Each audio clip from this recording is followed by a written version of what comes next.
Give joy, get joy right now at Kohl's and take an extra 25% off. With an extra 25% off, Cuddle Duds throw pillows are $11.24 each, or a Keurig K55 is $74.99. And holiday jammies for the family are 50% off, plus an extra 25% off. Santa's on his way to Kohl's this Sunday from 1 to 3 p.m. All the jolly details are at Kohl's.com/Santa. Give joy, get joy at Kohl's. Select styles, 25% offer valid December 7th through 9th with promo code Santa. Some exclusions apply. See store or Kohl's.com for details. Blog Talk Radio. Now, real niggas do real things, and I hang with the real. So if you fuck with my family, you fuck with me. UGS for life. It's for all them fuck boys disrespecting the team. Took the snippets from the show where they salute the name. The underground society, real talk on the scene. Y'all gon' fuck around, be left white chalked on the scene. It's UGS for life for you busters that don't know. I'm down with President Mac J, the Murdermastermusic show. Archives of legends with questions you wanna know. It's why them whole shows be slick listening on the low. Using episodes for they shows with no recognition. More than suspicion. You can hear Pred's voice if you listen. Disrespect, I'm ripping. Bitch, I'm flipping. Kill their credentials whenever their name get mentioned. With Pittsburgh Patrick, they go teach them some manners. Grab the ball bat and show up at their door in bandanas. For screaming real hip-hop and supporting them swag. Show up at their club for breakfast, y'all are back to back. Take aim at the lane, put his career in a casket. I come to kill a Mac J, make them pay for their actions. They can't pay, I'm smashing in an orderly fashion. With no permission, I'm axing them. Lash it and attack it. Turning taxing for every question got me asking. You can steal from the real, but yet you still can't outlast them. UGS for life, that's steel to plastic. Got that iron in my blood, burn your soul like acid. You know? You better ask, nigga. UGS for life. Where the real at? Punk ass niggas. www.ugsforlife.com. Where the real is at?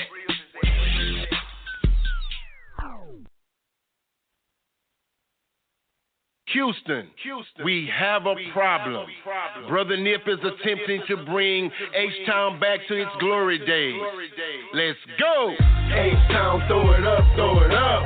Houston, we back, swinging, south side, north side. We gon' keep it like that, banging, east side, west side. Houston, we back, swinging, throw it up, throw it up. We gon' keep it like that.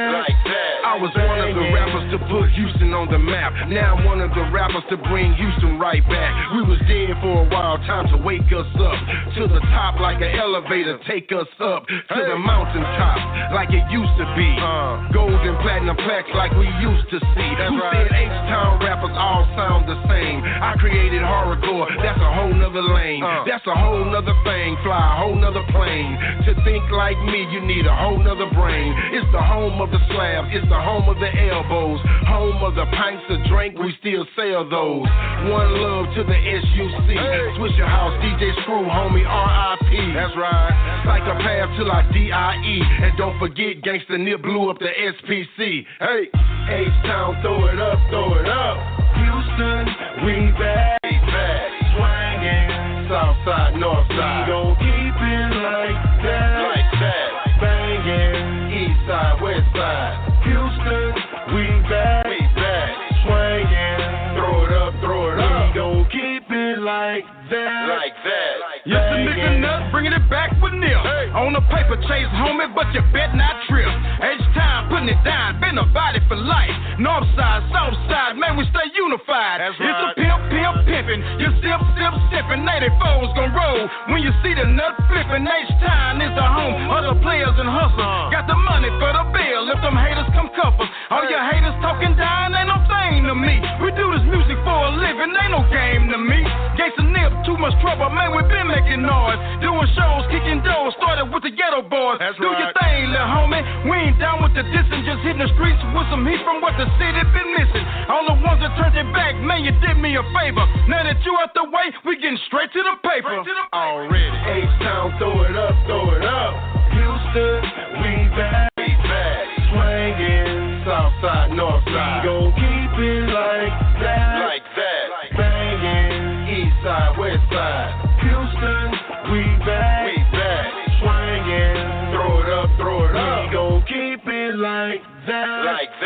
the home of the ghetto boys, got us popping. Mind playing tricks and we can't be stopped in. Southport Psycho, they couldn't conceive me. The beginning of horrorcore. Please believe me, too much trouble came sharp as a hanger.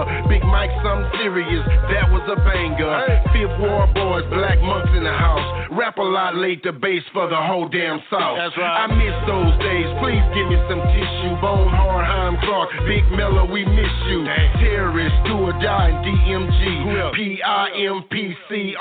And Bun B, Steel Trio, homie, that's on the Rilla. What else? Shout outs to Oaktown, Young Sieg was a killer. I got love for the pioneers still today. But if you come to Houston, Texas, better holler at Jay. Hey, H-town, throw it up, throw it up. Houston, we back, swinging, Southside, Northside. We gon' keep it like that, banging, Eastside, Westside. Houston, we back, swinging, throw it up, throw it up. We gon' keep it like that, banging. What it do, y'all? It's your boy King Eric the Ruler, alongside my homegirl Miss Chinchilla, and we are at Off the Cuff Radio right now. What it do? What it do? How's the deal? And we go, man. We want to send a big shout out to my man Gangsta Nip. We had to premiere that new joint right there for him. For sure. Much love to you, Nip. Appreciate that, baby. It's jamming. That's H-town for real, Southside. And we have a special show going on tonight, man. We got the staff of the Murdermastermusic show in the building right now. My man K. Scott, you there right there? What's up, man? It's your boy Scott. Got Mac J with me. How you guys doing? What's good with it, man? Good, how y'all man. doing, man? We good, my man. Hey, how you doing tonight? Off the cuff, man. Honor to be here. And we got my man Pittsburgh. Appreciate y'all playing the song at the beginning of the show, too, man. That shit was nice, man. Shouts out to Nip, too. All the time, man. Nip, that's our brother, man. Much love. Show. And he put it down. So we had to hold it down for him. Appreciate that. Yes, sir. So how y'all doing tonight, man? Lovely. Man, shit. Yeah, I'm about to say I'm good, man. Shit, here in St. Louis, man, shit. It was like 20 degrees yesterday, and it's about 65 right now. So, like, it just flipped on us. I'm off tomorrow. Shit, I'm sitting here smoking. You know what I'm saying? And just kicking back, man. It was anticipating the call in. You know what I'm saying? Appreciate y'all having us on, man. Yeah, really. You know what I'm saying? Really and, you know, we want to give our listeners an introduction on what you guys are about, man, because I'm going to be real, man. This ain't no dick riding type tip, but y'all inspire me and a lot of people to do what they doing with the social media, networking, and, you know, creating a new platform for up-and-coming artists and legends. Appreciate that, man. Hell yeah. And how do y'all get y'all background? Like, what's y'all background within the culture? Man, the background, you know what I'm saying, for me, was with Murder Dog Magazine. And, you know, if you're familiar with that, that was a magazine on the West Coast out of Vallejo, California. It started in 93, and it they had a 20-year run all the way to 2013. And, you know what I'm saying, I started writing around 97, 98, I believe. And in 2004, you know what I'm saying, this is before, you know, Blog Talk and all the stuff that we're doing now. I had an idea, man, why don't I do a pre-recorded 1-hour show where I give you a sample of one of the interviews I'm doing for upcoming issue of Murder Dog, and then I play music off the CDs I'm reviewing, so it's a way to promote the show. And we launched in 2004, and it lasted to 2008. It was all pre-recorded. And, you know what I'm saying, it did okay, you know, but nothing like what happened, what we're getting today. So 2012, after about 4 years of not doing it, I decided, you know what, let me come back and do it live. And, you know, I got with the Blog Talk thing, and, man, been doing it live, man, ever since, man. You know, coming up here May 13th, we celebrating our 5th year anniversary of doing it live. You know, and episode 2, a guy called in who just found us. You know what I'm saying? Just found us on the internet, and I'm gonna let him tell you the rest from there. Yeah, basically, shit. I just got hooked up with Prez them through mutual folks. You know what I'm saying? Like, just how Facebook was a few years back, 5-6 years ago. It was like new to everybody for real. Like, some people had been on that for a minute, but it was changing, so everybody was able to learn the new changes all at the same time, networking and meeting people. You figuring out people that, damn, I didn't know that was this dude. I remember that song that he did this, and I liked something. And then I seen Prez and was going to have Dub see him on the show. So I'm like, shit, I'm just going to call this motherfucker up, man. He's got the number right there. I wasn't doing shit, just sitting outside chilling. And when I called it up, I started listening, similar to like what we doing right now. And when he said he was going to bring somebody on, he was like, call it 314. I didn't call radio stations all my goddamn life. You know what I'm saying? Like trying to win free tickets and all this type of shit. So, like the first radio show I just called on the humbug, shit, I get on the air and I'm like, shit, and it's Dub C or something. You know what I'm saying? So I'm like, shit, he brought me on and shit. And then from there, like, we recognized who he was, and then I would start looking for the show. So, like, Prez wasn't doing shows. He was trying to do them once, maybe twice a week. You know what I'm saying? So if he had somebody coming, I'm like, shit, I got to share this shit. I got to promo. I got to tell people, like, man, tune in to this shit. They going to have Spice One, or, like, he had Flesh and Bone, and he had, all different types of motherfuckers that we come up listening to in a time where it wasn't the Lil Yachis and all these motherfuckers that's out now. It was the Young LAs and the Young Dros and all that type of shit was was popping in. Young Jocks and all that type of shit. Gucci them was just popping out. But Prez them still got, Busy Bone and shit. We had Dead Prez and all kind of people. So just doing these shows and being able to get on the air, it just made me want to try to book some guests too. So the first time I booked the guest, Prez said, well, guess what we gonna do? He's like, man, we gonna have a special co-host, and I'm like, who that gonna be? And he told me it was me, and this before I was an official co-host. He let me co-host shows, so that made me want to get more people on the show and just help with the cause. Like if Prez said he hit somebody, it's gonna make me hit them too. So we ain't looking like spam in they shit. You know what I'm saying? Like you get so many people that send you shit. Like I want to make this shit look as professional as possible because a lot of these people might have connects with them, or somebody say they know somebody or somebody. But if you just tell them what you're doing and what you're about, you'll find out that's how you get a lot of these guests on the shows. And then Prez, shit, he added me in, man. You know what I'm saying? And we've been rocking ever since, man. And then throughout these years, we find out we the same age. We grew up in the same area, basically, in the Chicago. Like we wasn't too far away from each other in the Chicagoland area, but we never met each other. And years later, we linked on this shit. You know what I'm saying? Out of the blue, basically.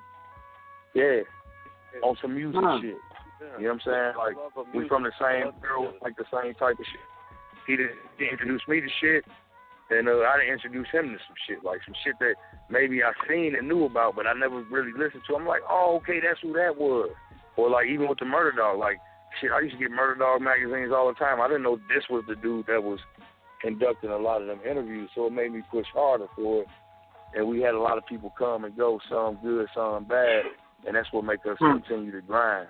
You know what I'm saying? We don't be interviewing motherfuckers just to get, like, we're not asking people on the show just to get fuck shit or controversy or nothing like that. It's like preservation of what, like, if we had somebody on the show, it's probably because we bought that album before or we still listen to it. You see what I'm saying?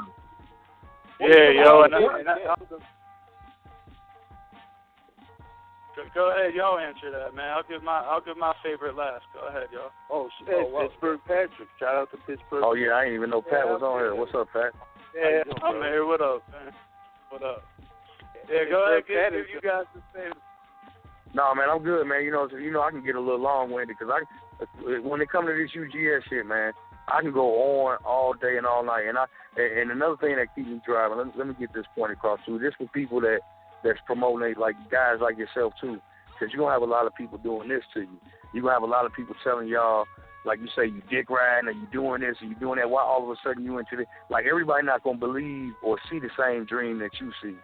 So, you know what I'm saying? You can't let that shit discourage you because when in the early days, people like, that's all you want to talk about is this and that. Or I fell out, not really fell out with people, but doing different things to where they think I don't really want to fuck with them or nothing. But now I got at 9 o'clock we got such and such and such calling in, so I don't give a fuck what y'all doing. I'm doing this, and then once it's over with, like this is real. This is the real deal.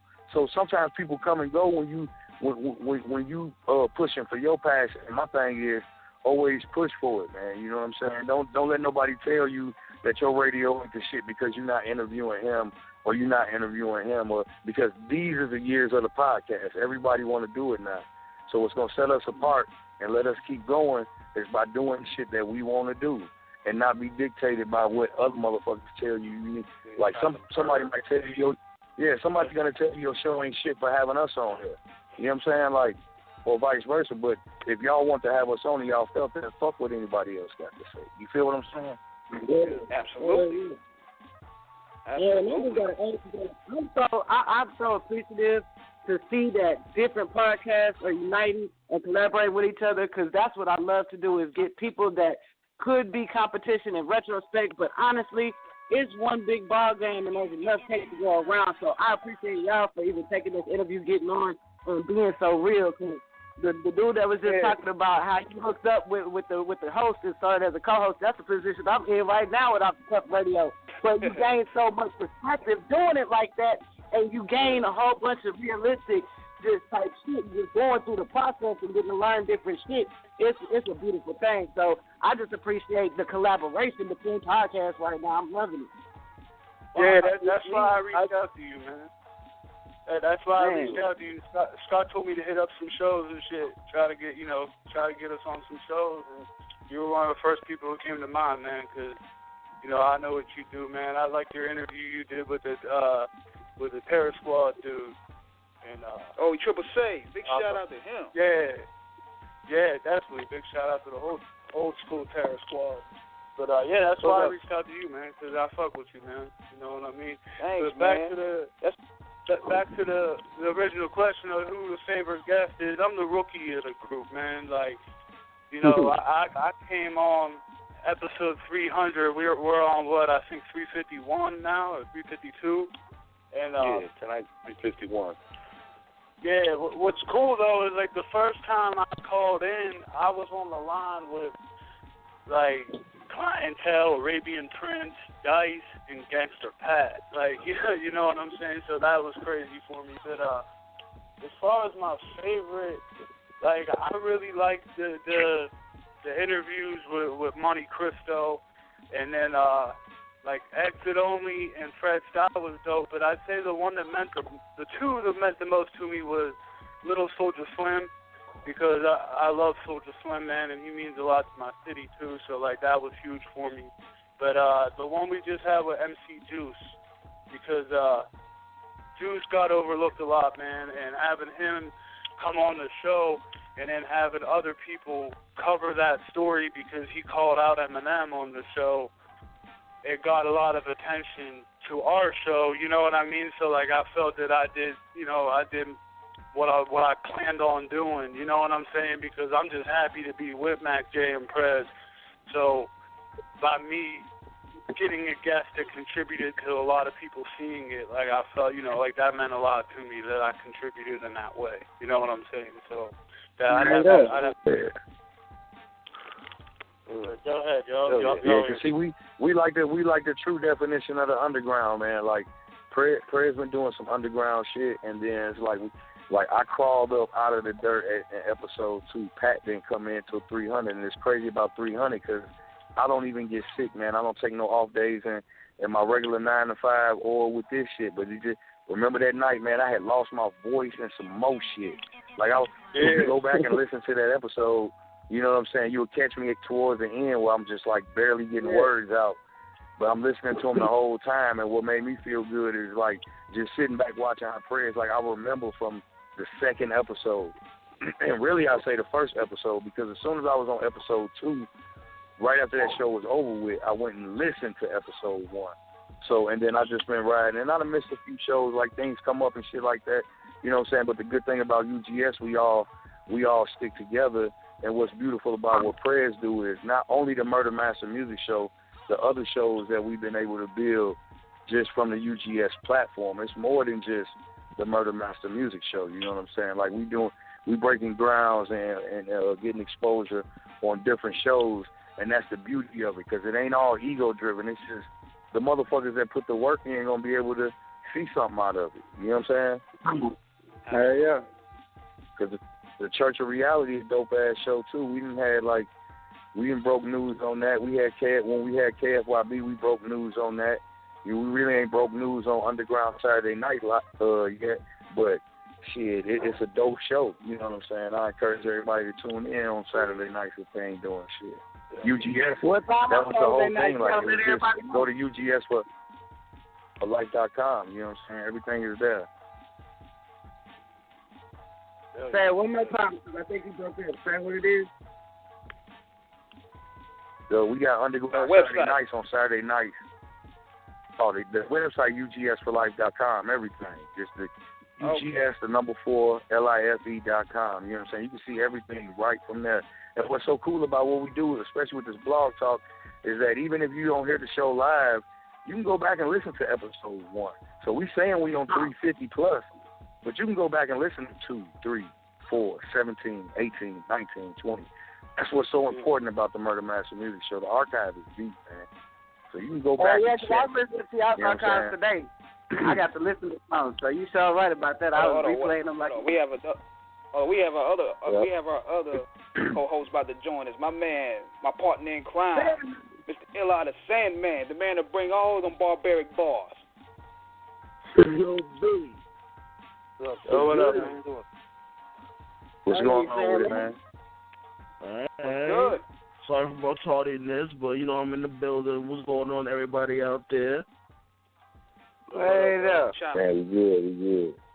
Join Off the Cuff Radio, man. You guys got a dope show here. You know what I'm saying? Yeah, man. All you guys. Well, definitely appreciate it, y'all man. bringing this on, man, because we don't get a lot of people that want to interview us. You know what I'm saying? Like, a lot of people, that's why it's important for y'all to, like, interview us to interview y'all, and, like, how we had Doggy Diamonds on the couple nights back. You know what I'm saying? It's like, a lot of people don't want to let motherfuckers know what the underground be doing, and it's only up for us to spread this shit. You know what I'm saying? Yeah. We can't wait on a motherfucker to give you a check, or you know what I'm saying? Because they not gonna do that. If they was gonna do that, we would already be on. You know what I'm saying? But we have to grind for it a little harder because it's all driven from ourselves, and we ain't on no hidden agenda with it. Not only that, though, we will take aim and fire missiles at the pedophiles in hip-hop. We will take aim at the stealing, you know what I'm saying, language. There's a whole lot of those. People, you know what I'm saying, yeah, we attacking motherfuckers, too. We going at people. You know, I've gotten death threats. I had KRS-One call my house and make threats to me. You know what I'm saying? The night after we interviewed MC Shan, KRS-One calls me the day later. Because, you know, they had the whole Bridge Wars, if you remember, in the 80s. And back in the 80s, you know, we had Shan. Yeah, we had Shan on our show since 2012, since we started going live. And I hit him up. I'm like, come on the show, man. Let's chop it up. And in the past, he would talk about, okay, I'm going to do shows with KRS-One and whatnot. And all I did was ask him, was like, you know, when are you and KRS going to do them shows? And hey, he went off, man. He's like, man, I ain't doing shows. I want to battle that motherfucker. Yeah. Started spitting right. He still got right. that I was same sitting up there bumping with him. I was like, shit, Shan going in, man. Like, we didn't know he was for all these years, he still want to battle that nigga again. Yeah, and man. Well, he said something about Chris's wife or something, and Chris called me the next day, and he's like, man, we're going to have, you know, people get killed over this and blah, blah, blah, and, you know, just talking tough, man. I was like, yo, man, hold up, man. Why don't you come on the show? And, you know what I'm saying? He's like, no, the only way I'm coming on the show is if Shan apologizes. So I told that to Shan, right? First thing out of his mouth was a bunch of laughter. He's like, all right, I got an apology for Chris. And he didn't tell us nothing about this. He's like, I got Chris's apology. And the whole show, we brought him back on. The whole show, he's like, I'm going to give Chris his apology soon. And then out of nowhere, Ian Mac wasn't even expecting this. This dude just went. He just started freestyling. This just went at this dude's head, right? And I was like, oh fuck! I told Mac, I was like, we just reignited the Bridge Wars. Yeah, we forever linked in that shit. This is good for Yeah.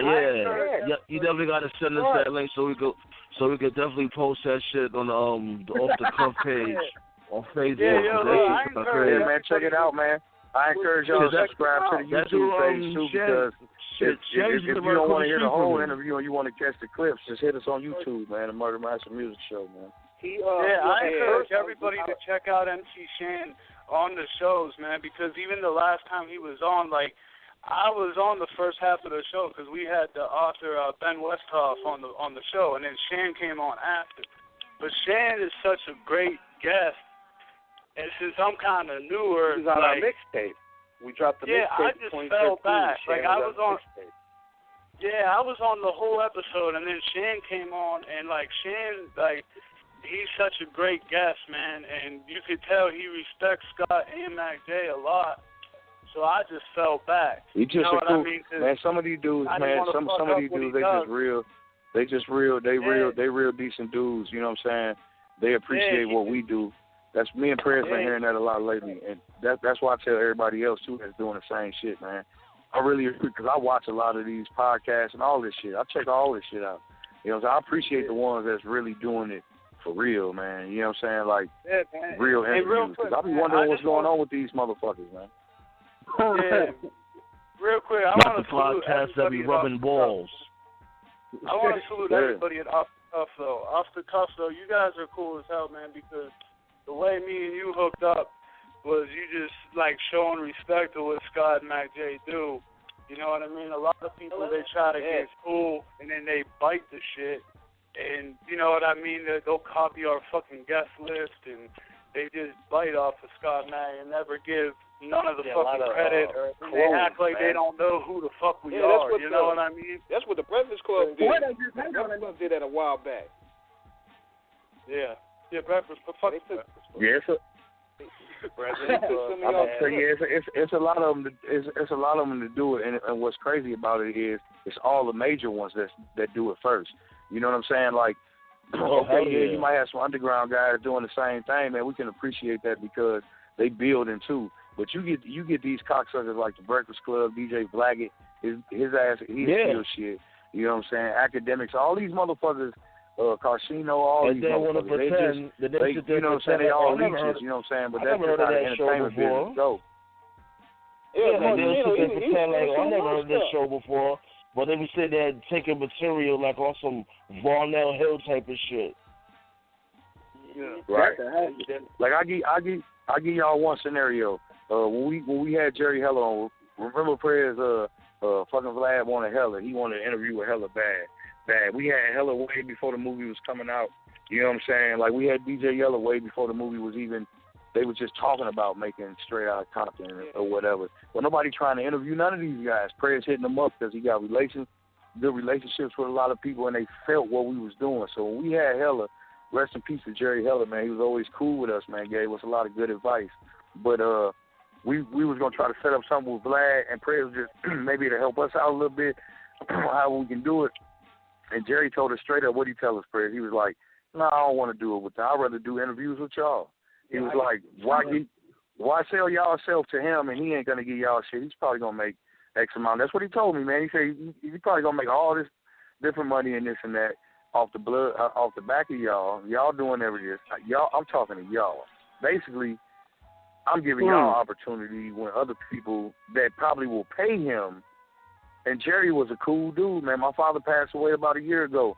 Jerry was one of the first people to inbox me when he seen that shit. Like, he was a cool dude, man. You know what I'm saying? Like, he felt what we was doing. That was another way that sometimes when we feel like we just wore out, we don't feel like doing it, or we probably can't go as hard. There's shit like that make me and Prez push harder. And Prez pull rabbits out the hat. He's like a magician. You won't even know, and then he'll tag you or something. He'll be like, oh, we got such and such. So now I got to do some homework or something sometimes. You know what I'm saying? Or vice versa. Prez don't know when Pat going to book somebody or I'm going to book somebody. I'm like, hey, Prez. And another cool thing about Prez is if I got an idea, I've never came to him and said, hey, can I get such and such on the show? And he was like, oh, no, man, fuck that. We don't need them motherfuckers. No, it's always he looking at the good into it. Like I had a cast of a web series on the Murdermastermusic Show, to the point where they might want to cast me and other people as part of their show or something. perhaps. You know what I'm saying? Like, there's different opportunities, and it's all from the grind of being underground and motherfuckers showing love. You scratch my back, I scratch yours. Like, let's get it together, man. We all chasing the same shit. What's the fame without the fortune? So Vlad and them can even mention our name, but if you ain't fucking paying us, fuck you saying our name, because we already know you stealing our shows. They getting money. Where the fuck is our money at? Watch out too, because he's gonna, you know what I'm saying, you guys make some press or something. Cats like him and the Breakfast Club, they're gonna see that, and then they're gonna have the same person on, and then ask him the same questions, because they know they got a multi-million-dollar entity backing their platform. We don't. It's just us. You know what I'm saying? I don't have 12 interns posting videos. That's me every fucking night after every fucking show. You know what I'm saying? Yeah. This dude, he's got this platform behind him, and he'll come out and he'll ask the same question someone else asked, or he'll be like, I heard on this interview, but he won't say the show. Same with the Breakfast Club. You can hear our voices. Drink Champs did us like that too. All you gotta do is listen to the Drink Champs with KRS-One, and they talking about that Shan interview. Yeah, that hurt my heart, man, because I love Noriega, man. I can't believe he did that. I have no regrets Hell yeah. on the shit, who you telling? When that KRS-One said that shit, but at the same token, like, let's really be real. Like, KRS-One had a few bum outs from in the past, like how he was talking about, he always is known for saying silly shit from time to time, and then the whole 13 and Good song and all that shit. Like, he don't get me wrong, like, you can't take away the shit that he's done, like his accolades and all that, but it's like a little tarnished now, because, you know. Well, yeah, it's all the way tarnished once you. The same way with Bam. Yeah, the same way with Bam, man. Shouts out to the homie Poppy, man. Hell yeah, you know what, yo? Yeah. Like, same way with Bam. The crazy thing too, I remember when Bam was big shit. I always used to hear that shit, like, niggas always used to say that shit in the streets, like, oh, this nigga bad being to little boys and all that shit. I didn't really pay much attention. Yeah, man. Until that shit really, like years later, the shit ended up on the fucking news and all that shit. I'm like, get the fuck out of here. Like, this shit is really real. Like, first, Star had brought this shit up, and then this shit ended up being on the news after that. Like, shouts out to the homie Star, serious. Too, man. Star keeping it good, man. Star crazy as fuck. We had, we try to fuck with all these motherfuckers, man. Yeah, right. Series 5 with Poppy, you know what I'm saying, who was molested by Bam as a kid, and MC Shan on the show, and they was all going in on KRS and Bambadda, you know what I'm saying. So we definitely going on the pedophiles of hip-hop. We need to get them out of hip-hop. They have no place in hip-hop, you know what I'm saying. And the crazy thing is, after all that news broke, Bambadda is still being worshipped by these guys, man. A lot of the OGs in hip-hop won't come forward. That's why I salute Raheem and MC Shan for being willing to stand up and say, you know what, fuck these guys. You know what I'm saying? Exactly. Zulu Nation. You know what I'm saying? I don't see, Poppy leaked a conference. It's on our webpage of the Zulu Nation to us. You know what I'm saying? Because he knew we were crazy enough to post it, right? And we posted the shit, and it's a 2.5-hour conference. And at the end of it, you hear Bambadda talking about, you know what I'm saying, oh, man, did Bill Clinton leave the White House when he got caught? Basically, it's this shit right there. Yeah. Like, y'all gonna make me step down when he fucked up? I just had a problem. Because everybody know he ain't publicly said it, but it's been confirmed that he a homosexual, for one. But then we had people tell us, like, conversations off air that straight told us, like, man, people been knowing KRS-One and all them motherfuckers been fags for years, man. It just ain't never been really, it ain't really never been said on it. Supposedly Bam had a famous photo album with a whole bunch of Polaroids in it. A lot of your favorite rappers is in that Polaroid book, man. Wait, hold on, because if you really think of it, the only girl that represented KRS-One ever having was Miss Melody, and she had passed, you know. God rest her soul. She had passed they didn't really rap. They really didn't rap about bitches or nothing. None of that. Like the bravado of hip hop, they're showing your masculinity with the women sometimes, but you never really seen that out of them. See, when we was young, coming up in the hood, them super extra militant niggas was usually them rapist ass niggas, or they was pedophile niggas, man. You know what I'm saying? Like on the real. Like all the dudes I grew up that was some fun boys.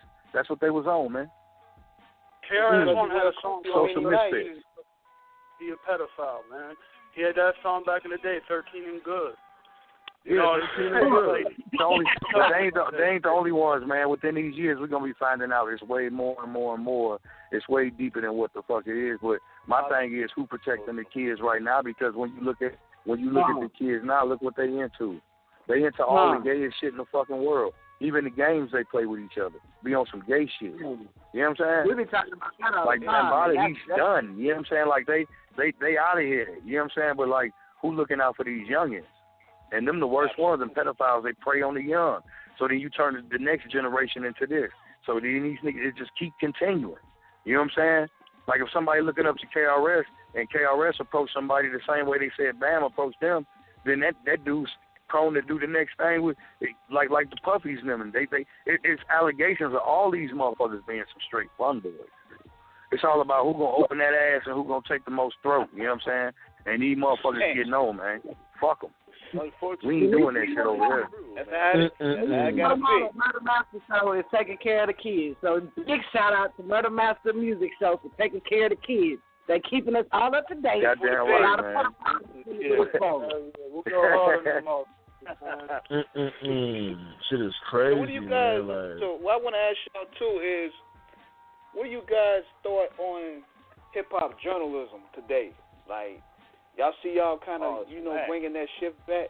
You think it's just corny right now with these different outlets? Yeah, it's corny because back in the day, okay, when I did an interview with the Murder Dogs, we would interview these guys, and you would see the interview, you know what I'm saying, a month later, 2 months later, or whatever. Now you have access to it right away. But a lot of these journalists, they're jumping the gun, man. They're putting a lot of fucking bullshit stories. They're not getting the facts. Yeah. Like, for example, we interviewed the homie Renaissance, who's a Latin rapper out of Fort Worth, Texas. He made a song called Trump Dies, right? Well, the Secret Service came to his house because they saw the video online. And we broke the story on digital news, musicnews.com. But in the headline, they put Texas rapper gets questioned by Secret Service in Trump assassination plot. It wasn't no assassination plot. It was an artistic expression in a song. You know what I'm saying? Right, that's all it was. Journalists nowadays, man, shout out to the ones that don't do this, but a lot of the ones, there's so many of them, they put the bullshit out there. Like, okay, if we have, let's say we have a round table, like an episode where we have, Mr. Servan and Sibo and a bunch of people talking, chopping it up at the same time, right? Okay, the whole show is full of just like historical stuff about Pac or whatever the hell. But then they hear one little thing on the show that's controversial, they jump on that and they forget about the rest of the show. Yeah. They're quick to talk about AP9 talking about smashing Coco and beating Ice-T up or something like that, but they're not quick to talk about our Rap-A-Lot roundtable where we had 12 Rap-A-Lot legends on the line at the same time.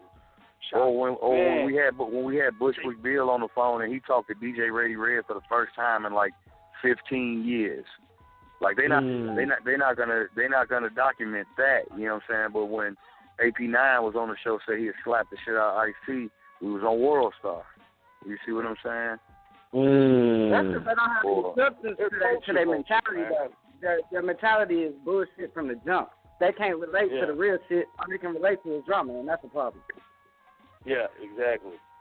It's right, and we never fell victim. And another thing about us, we never fell victim to that either, because we could have easily been like, "Hey, this is what we need to do to get popping.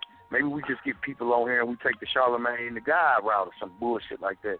But we never fed into that. We said we just gonna, because even if people follow the show, I never get mad if somebody have the same person that we had on, even if they had them the next day. See, other people might feel a different way, but I don't, because even if they ask the same questions, they can't get them to feel the same way that we make them feel when we ask them the questions. You know what I'm saying? Like, you can ask the same questions, but you can't ask the same questions. Because you ain't Mac J, you ain't Prez, and you ain't the Murdermastermusic Show. You know what I'm saying? Like, so even if your interview can be doper than mine, you might have asked them something that we wanted to, but we forgot. How many times we done that? We was like, damn, we should have asked that. It's been many times we get off the show and we like, why ain't we asking? Because it's a countdown. Like for instance, last night with C-No, we thought we was going to have him for like 30 minutes, and he was on the show with us for about an hour. You know what I'm saying? Because he didn't expect to be on there for hour, but that's the way the flow of it went. Time just floated by. Whereas opposed to like when we had Edie from the Outlaws a couple weeks ago, the show was real dry and it kind of just went. Maybe he had something else going on and it didn't pan out. But we got the questions in and we thank them for coming on. You know what I'm saying? Like it's just authentic. You know what I'm saying? Like some of these motherfuckers just gonna report shit if they know it's some fuck shit because they know that's what's gonna get the views. They what's trending, this and that. You know what I'm saying? They know that shit. But like I said, we've interviewed motherfuckers that had, like we had a guy that his daughter got killed 5 years ago, and the case went closed case. You know what I'm saying? Like it's a cold case or whatever. They ain't saying nothing, and then 5 years later, information come up on Facebook with people talking about it, and ain't nobody wanting to spread no awareness to it. But we took it upon ourselves, like if everybody ain't gonna have them on their show, we at least put them on our show. You know what I'm saying? To tell his story. They ended up arresting the dude 5 years later that supposedly killed this dude's daughter. You know what I'm saying? Like, so the reach for the social media and the journalism, it's a tool. You got to use it for what you can gain out of it on a positive note. If you in some fuck shit, yeah, you're gonna get some money, but you're probably gonna get sued too.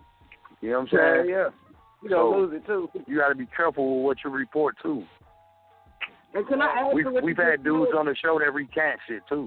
We've had dudes come on the show and say one thing, and then it go viral or something, and then they want to come back and recant. Oh no, man, y'all was asking me this for that. No, man, you was talking freely on our shit, man. We didn't bait you in the shit. You just didn't think nobody was listening. That's what proved to me that people be listening when you think they don't be listening. See what I'm saying? Yeah. And can I just add to what you said about your feelings and how you feel if people scared the same people? On the cool, I just want to add my feelings to that because, honestly, I would love for somebody to share a guest that we had, and if they do ask questions and say, hey, well, I heard you on Off the Cuff Radio, and I heard y'all talk about this, that would be much respect. And the fact of the matter is, what you want to do is to promote a person to be able to share people because you want them to get as much exposure as necessary and as possible to help them get further into success. So I don't feel like it would be so disrespectful depending on how it's done. You know what I'm saying? I probably wouldn't ask the exact same question.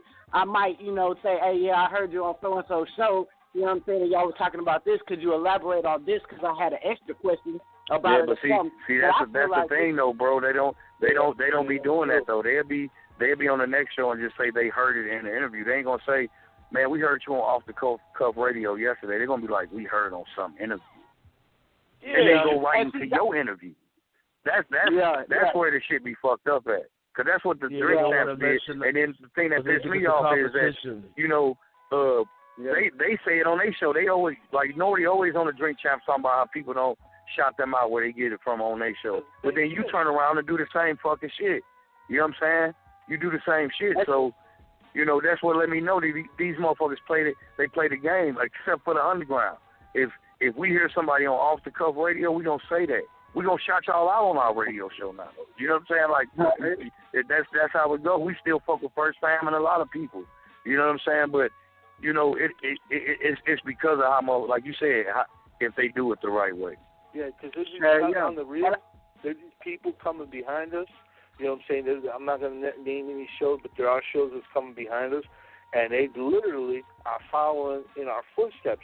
And that pisses me off. Like you said, if you approach it the right way, and it's how it's supposed to go down, I got no problem with that. But when you don't pay homage, or at least be like, I heard this on the Murdermastermusic show, and I want, like you said, I want to elaborate on what they said. If you don't do that, it's disrespectful as hell. We never do that to anybody. You know what I'm saying? We always try to be like, well, if we heard this, we heard it on so-and-so, and we, like Max said, we shout them out. We heard on Off the Cuff Radio, and try to pay homage to you guys because y'all deserve it. It was your interview before ours. You know what I'm saying? Yeah. You guys, if it wasn't for your interview, we wouldn't have that particular question to ask. So we got to pay homage. That's only right. Definitely. Another thing is like a lot of people do that shit because they don't want to give the credit to you because they just want the attention. They feel that if they say where they got it, then people are going to go and check out that interview That's what I was saying. Like they basically feel like they're a competition. They don't want to give. They don't want to give no light to the competition or whatever. Like, exactly. But it's enough for everybody out here, man. For real. We can rebuild the way radio is listened to because people, you know, you still got a lot of people that listen to regular radio. You know what I'm saying? But most people don't listen to radio for information no more. For information, they rather hop on YouTube. They can watch a live broadcast or, you know, blog talk. They can check your show. You know what I'm saying? Like, most people listen to blogs and vlogs or whatever. That's what they call them now, video vlogs. Because a lot of times they want to see your face. We done had people say that, too, for a long time. They didn't even know the faces behind the Murdermastermusic show. It was basically me asking Scrax, like, hey, man, make us something dope where, because Prez, he ain't in it for the fame and the fortune like that. He don't need nobody to see him. But I'm like, man, we got to put something behind it because, you know, people would rather look at you talk than just listen to you talk. You see what I'm saying? Like, it's crazy that motherfuckers is like that. But with the advent of the technology, me and Mac differ on that, you know what I'm saying, not to cut you off, but like, okay, this other show, you see a guy's head. I don't want to watch a dude's head and his lips move for 2 fucking hours while I'm trying to find out information about, you know what I'm saying, what I want to know about this particular artist. I don't want to see this guy bobbing his head to the music or fucking, you know, saying cheesy shit. That's just not what I'm into. I see where you're coming from. But see, the majority, but what I'm saying, the majority of these motherfuckers don't be thinking like us, Fred. They be wanting to see that shit. That's why when you go on YouTube, they'll have more views on their YouTube than their SoundCloud page. You know what I'm saying? Like, for real, like, people would rather look at Vlad talk to a motherfucker than listen to him. You know what I'm saying? I want to look at Vlad. Yeah, you're very right. And then Vlad, see, Vlad know he ugly as fuck. See, that's why I think Vlad kind of smart with it. He said, I turn the camera on a celebrity. They don't need to see my ugly motherfucking ass. They already know I'm a rusty. You know what I'm saying? So if I put Chris Brown on there, it's a million girls that just like to look at his face anyway or whatever. So they put him on there. So now you got the people that's coming to his show knowing that people gonna watch him. So that's how you get the Soulja Boy on there. This how I shot him. I bow, bow, bow. So because they know everybody watching. It's the age of the reality TV and all of that shit. Like everybody want to seem like they doing more than what the fuck they doing. If you can get together like I was gonna say, like it's basically like with music. You know what I'm saying? Like people would rather see a music video than listen to a song. Exactly. Because you're killing 2 birds with 1 stone. Not only is you still hearing it, you seeing something, so you're getting more out of it. And that's what people be feeling like. You know what I'm saying? You more in tune to it if you can look at him digging in his nose while he fucking, because that's what they going to talk about. They're not even listening to the words. They going to want to talk about the shirt he was wearing or what kind of earring he had on or he was fleek and he was this and that's the age that we living in now. And it's only because of the technology. See, we don't really get it because we came up at a time where we had Sony Walkmans, and you fell asleep with your headphones on. You know what I'm saying? Like, hell yeah. How many times did you get roasted for stealing somebody else's batteries? Like, you took the batteries out of the remote for the TV and threw them in the Walkman. Then your mama find them like these the ones that's, you know, like we come from that era. Now all they got to do is plug this shit up. Yeah, the batteries died. You throw them shit in the freezer. Yeah, man. If we have access to, like, if we have a studio show where we have access to bring the guests in live and we're sitting in face to face, that's a whole different ball game. You know what I'm saying? But if it's just me on the phone and Matt on the phone, there ain't no need for nobody looking up in my nose hairs and right. What the fuck I'm wearing. No, I tell them they just check me out when I do live from the alley, man, because I'm bring everybody with it. But when we doing the show, like, that's what I'm saying. Like, when it's just us doing the show, don't nobody want to just see me sitting in the ride, smoking a blunt, talking to Spice One, while Prez sitting in his ride, smoking a blunt, talking to Spice One. Like, that shit is boring as fuck. Just listen to it. You know? And they make it look good. Smoking. You know? You teasing niggas. Niggas want to smoke with you at that point. Then all they worried about doing is going to find niggas like that. Yeah, they're not even paying attention to the interview. They're like, oh, I wonder what he's smoking on. And yeah. So this whole, the Murdermastermusic show it was designed, you know what I'm saying, just as, to give you guys a glimpse of what I was doing at Murder Dog. You know what I'm saying? You get to hear the interview. Right. You wait 3 months or a year to mm-hmm. It's been printed. You get to hear it. You know what I'm saying? You get to share that experience with our listeners, just like what you guys are doing. You know what I'm saying? So it's, you know, the video thing, I mean, we got ideas for videos and stuff like that. Like Max got this show he was talking about, Live from the Alley, which is, you know what I'm saying, it's different from the Murdermastermusic show, but it's an interactive thing, but it's not. Right, it's all from the essence of that. With Murdermastermusic show, it's just a whole different angle. Like Max said, we want to cover all the bases. But the video, I've always been a behind-the-scenes guy. I used to go and do the interviews and get in the newspapers and all that stuff, but I'm more or less a behind-the-scenes guy. Mac is the vocal guy, man. He's the guy that, you know what I'm saying, he's got that personality where he can go out there. You know, I'm a grumpy, angry old fuck. Max easy to get away. Right. You know what I'm saying? Max easy. Yeah, I'm just trying to, because like even with our underground Saturday night show, like people will love, because you got a lot of horny little motherfucking bastards in the world anyway. They just be wanting to see Velvet face bad as hell, but they want to just see her play with her titties or do something. You know what I'm saying? Like, they remember jacking off her porn movies and all that shit, but, you know, Velvet, she all about the bread too, so if you want to see that shit, you got to sign up for the right shit. You know what I'm saying? You got to, you know, you subscribe to her pages and do the proper shit. Ain't none of this shit really for free.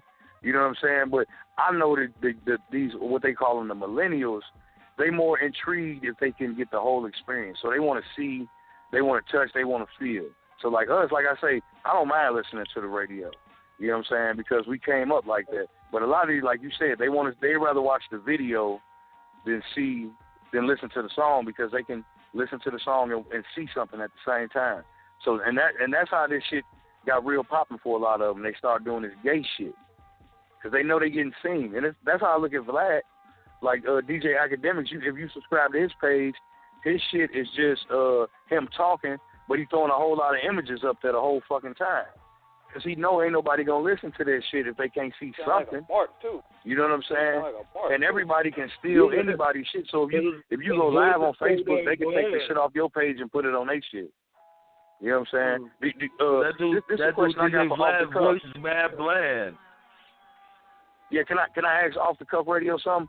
I want to ask y'all, how do y'all deal with, or have y'all ever had to deal with like a show that y'all did, and it's on y'all page or YouTube page or whatever you got, and you got like X amount of views, but then you hear your exact same show, your voices, everything y'all did on somebody else's page, and they got like 200,000-300,000 views on it, and no mention that it was off the cuff radio, but it's y'all whole voice, y'all whole show, everything.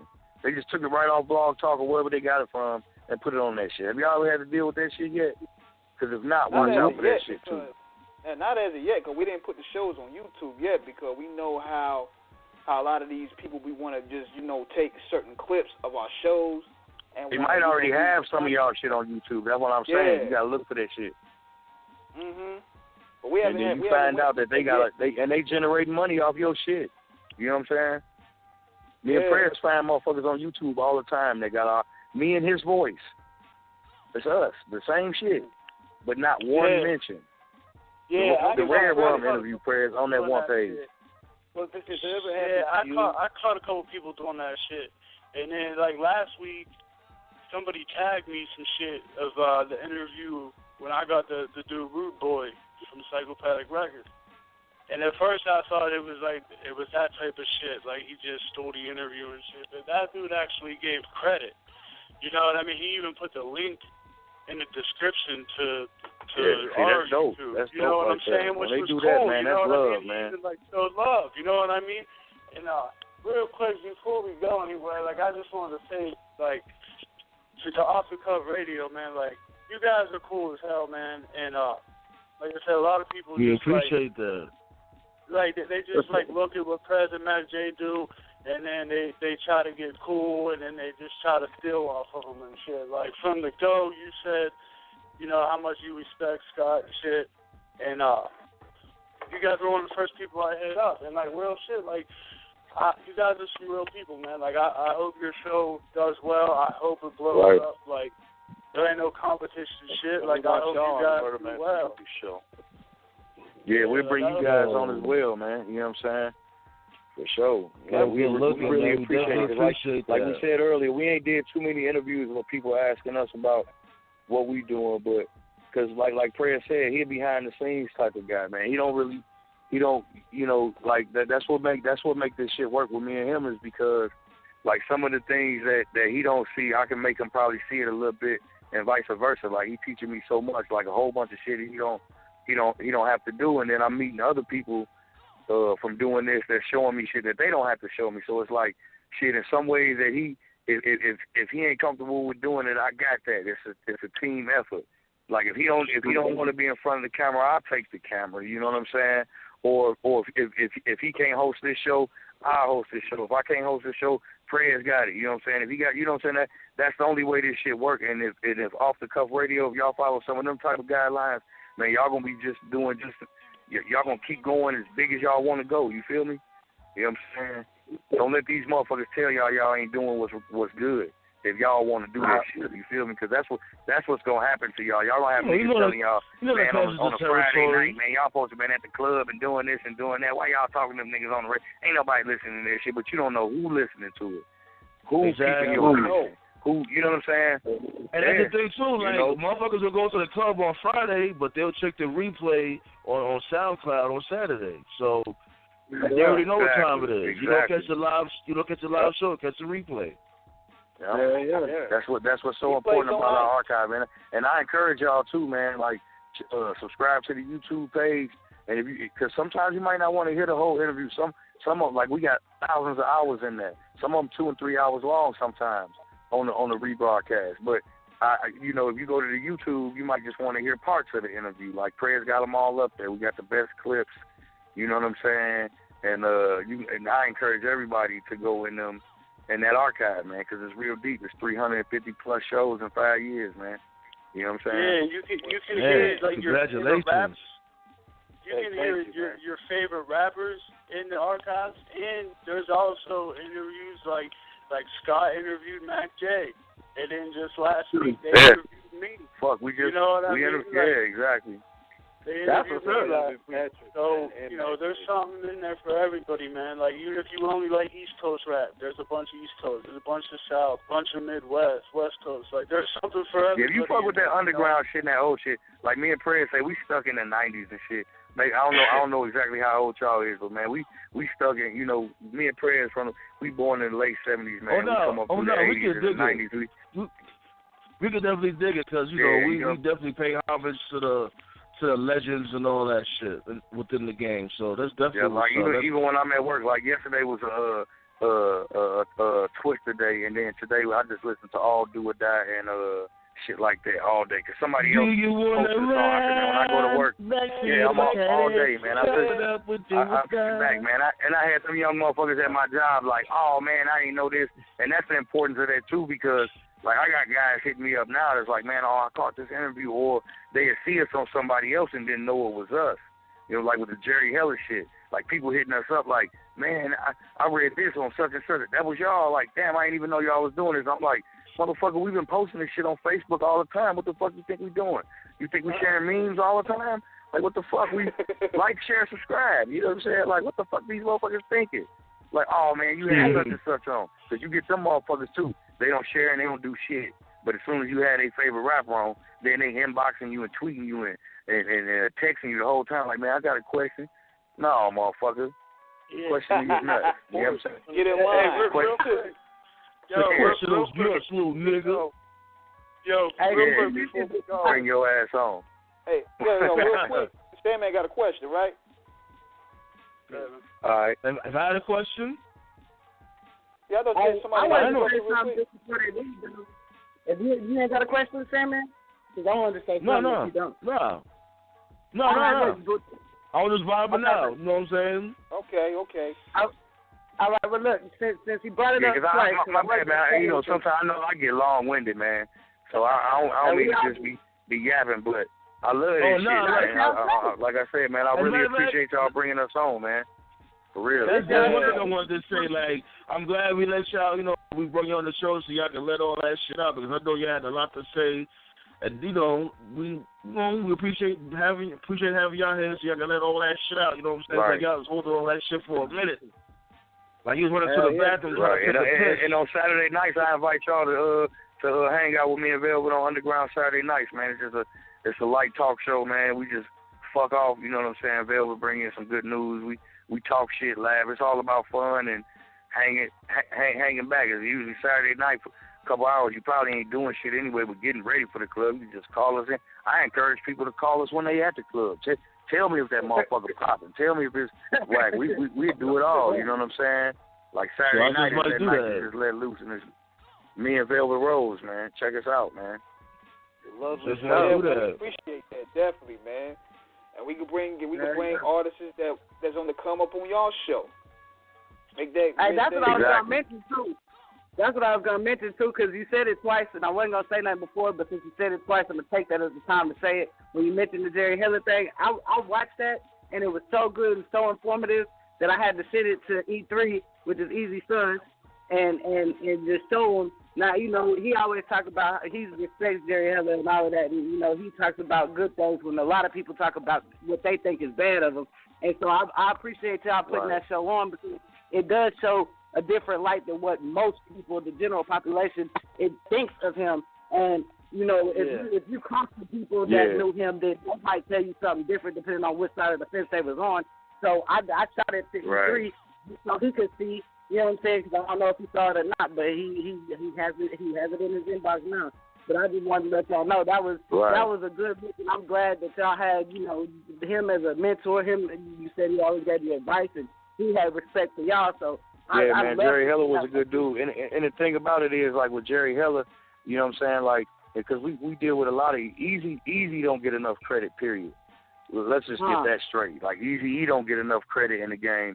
Fucking period. So like me and Prez huge Easy fans anyway, and Prez reached out to a lot of people from the Easy side way before we even knew a fucking movie was out, just because of the love that he had for Eazy-E. And so we start, you know, getting in contact with a lot of these dudes from the Eazy-E era, man, and everybody always, like the people that really fuck with Jerry and Easy, they all said the same thing. So we didn't have to make an assumption off of what we always thought by the music or being, and some people even told us that we haters on, like, I read the comments, people say, why me and Prez always hating on Cube and Dre. We don't hate on Cube and Dre. I listen to their shit all the fucking time. I love them dudes. We'd invite them on the shows, but those are the type of dudes that when they see the inboxes or we send the invites to them, they don't want to do nothing with us because we from the real, you know what I'm saying? Because we had a KD on the show or...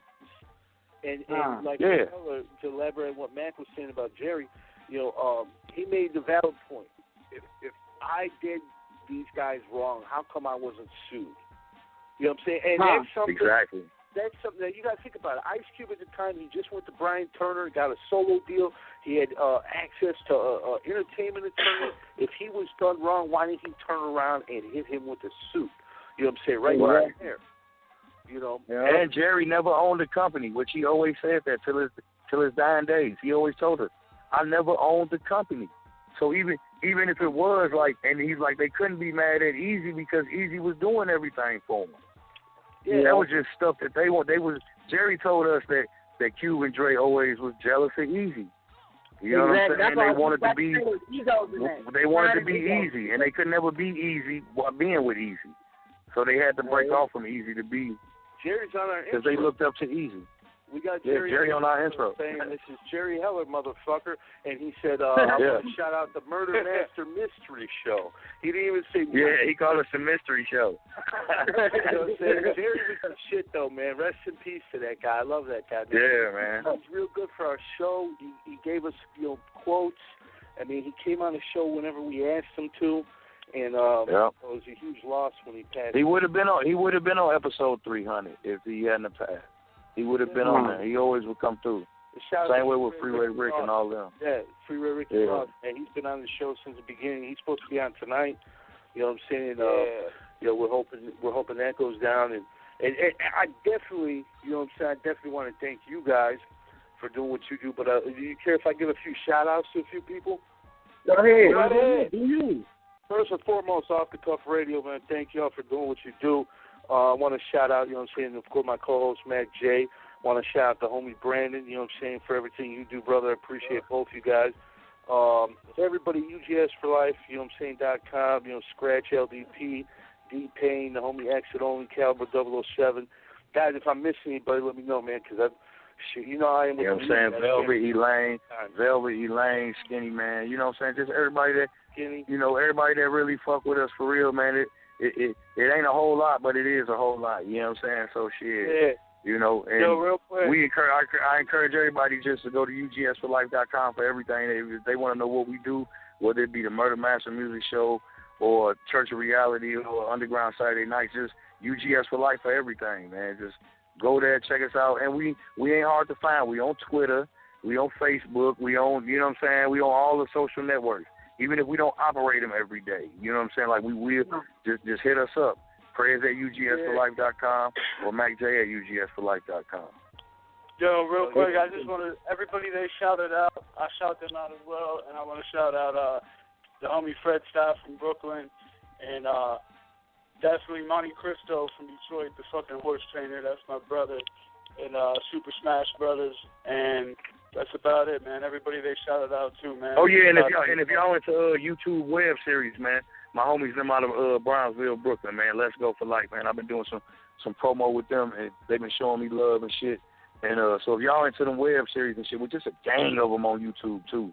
I'm like, I don't even be watching TV no more. I just go to YouTube to watch different shit. But Let's Go for Life, a new venture story, man. Them dudes, man, they got and they might not be the most polished show or the best one, but I like they got the same kind of essence as a UGS for Life. It's just all of them together, coming together for themselves and doing it for themselves and not waiting for somebody else or, you know, trying to ride the wave.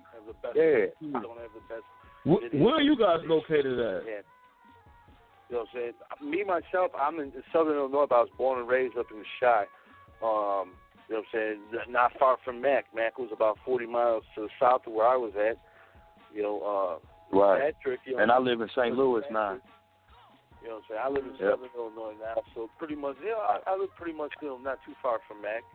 And so, I'm from Pittsburgh. I'm still in the Hill State, though. Pittsburgh, now I live in Latrobe, Pennsylvania.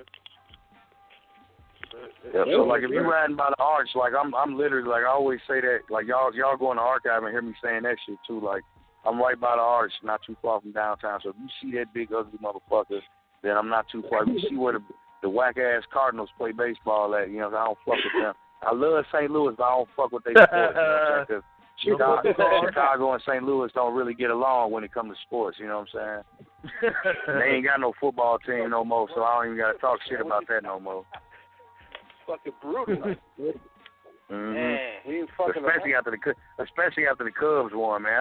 I done had to whoop people's ass over that shit over the years, man. Like Cardinals, Cubs, like overzealous fans, like talking shit, like, man, I don't play for the Cubs. Get the fuck out of my face, man. I don't, you know what I'm saying? Like, you've been drinking too many motherfucking beers, and now you mad at the game. Like, get out of here, man.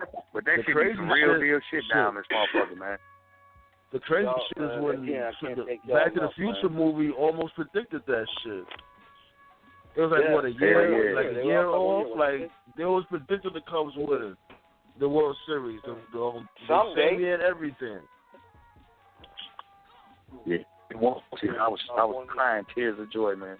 Goddamn right. We finally got that bitch. So all these cocksuckers here in St. Louis have been talking that shit since I moved here in '97. Fuck all y'all. You know what I'm saying? We finally won on you bitches. I can't wait till the season to start, man. I'm happy. We letting y'all eat now. You know, we've been eating for the past 10 years, so we letting y'all eat. You know what I'm saying? You know how us Yankees do. We chilling now. You know, we letting y'all eat. You know, we ain't gonna be like the Patriots and all that. You know what I'm saying? Like. Yeah, the Patriots, they goddamn thing, man. Niggas don't let nobody eat. They win every single Super Bowl. Before we go, Eric, I just want to shout you out, bro. Eric, I want to shout you out real quick, man, for being real, being easy to work with. A lot of people, when I tried to get on their show and shit, you know, there was all kinds of crazy rules and all type of bullshit. Like, you were just like, yeah, let's do it. Oh, nah. Off the cuff, man. Made it happen, man. I appreciate that, man. Yeah, this off the cuff.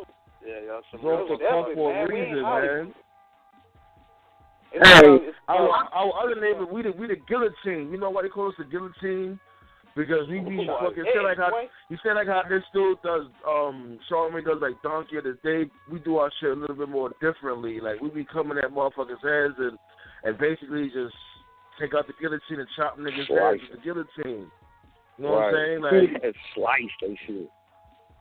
Right. I like that. We got to load up some heads tonight. The motherfuckers that be I'm cooling gonna out. definitely be checking y'all out, man, and sharing y'all and all that shit too, man. Like once again, man, like Freddie said earlier, man, we can't thank y'all enough, man. And we have to add y'all to the archive soon too, man. You're welcome anytime. Yo, that's what's up, man. That'll be what's up.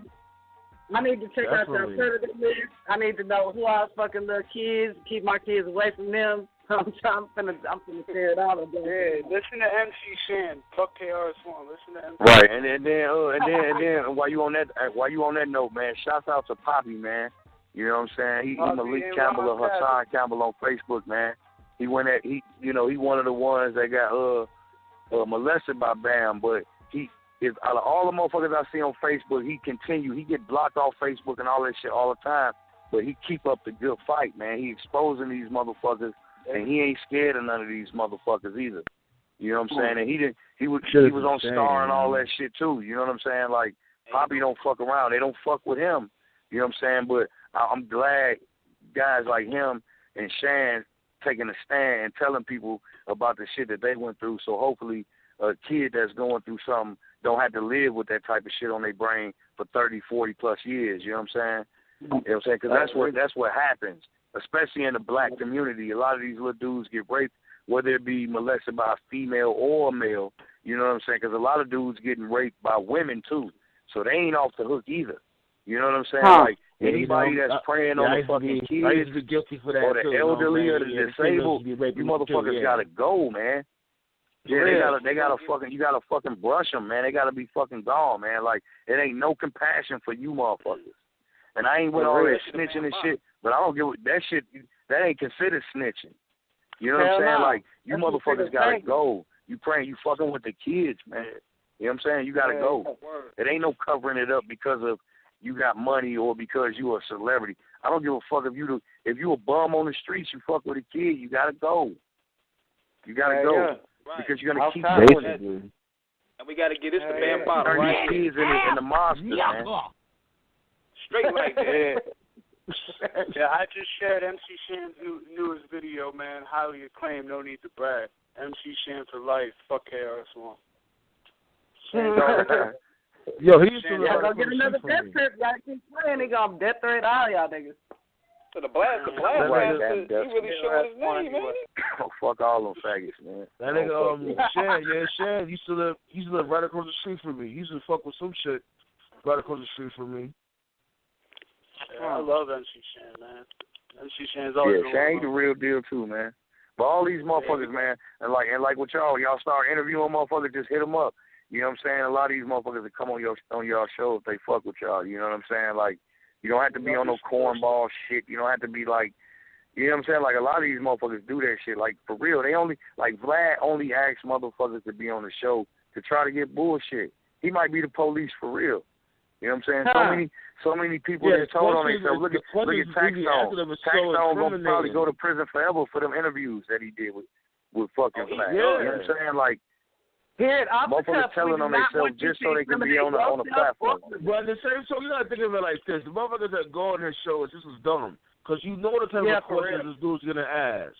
This dude be asking some crazy questions like what? Like, what is this nigga asking? You call a body at the age of 12. The flip side to Vlad is I done seen some interviews on there that was actually kind of dope because it was somebody I really want to hear an interview with him. You know, it's usually the legends that's the dope ones. Yeah, like but if you get some of the young dudes or some of the legends that's still trying to be popping, it's kind of cornballers.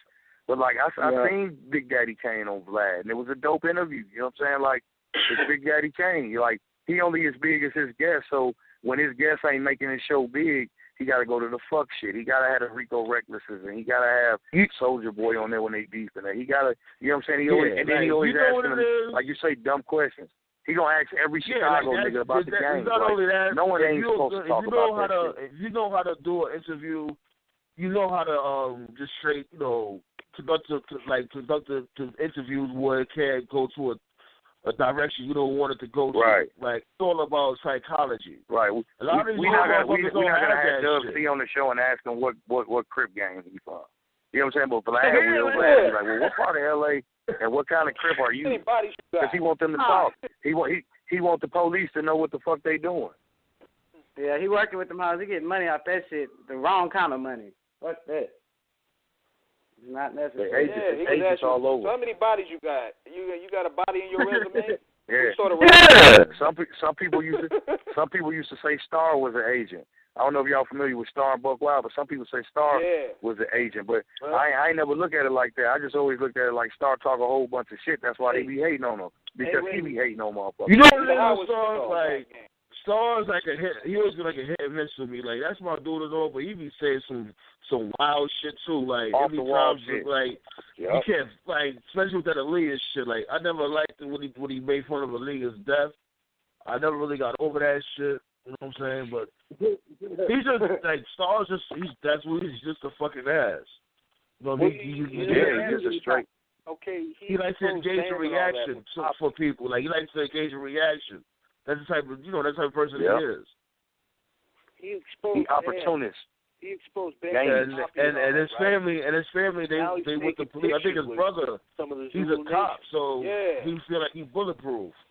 You know what I mean? His brother's a cop and all that shit.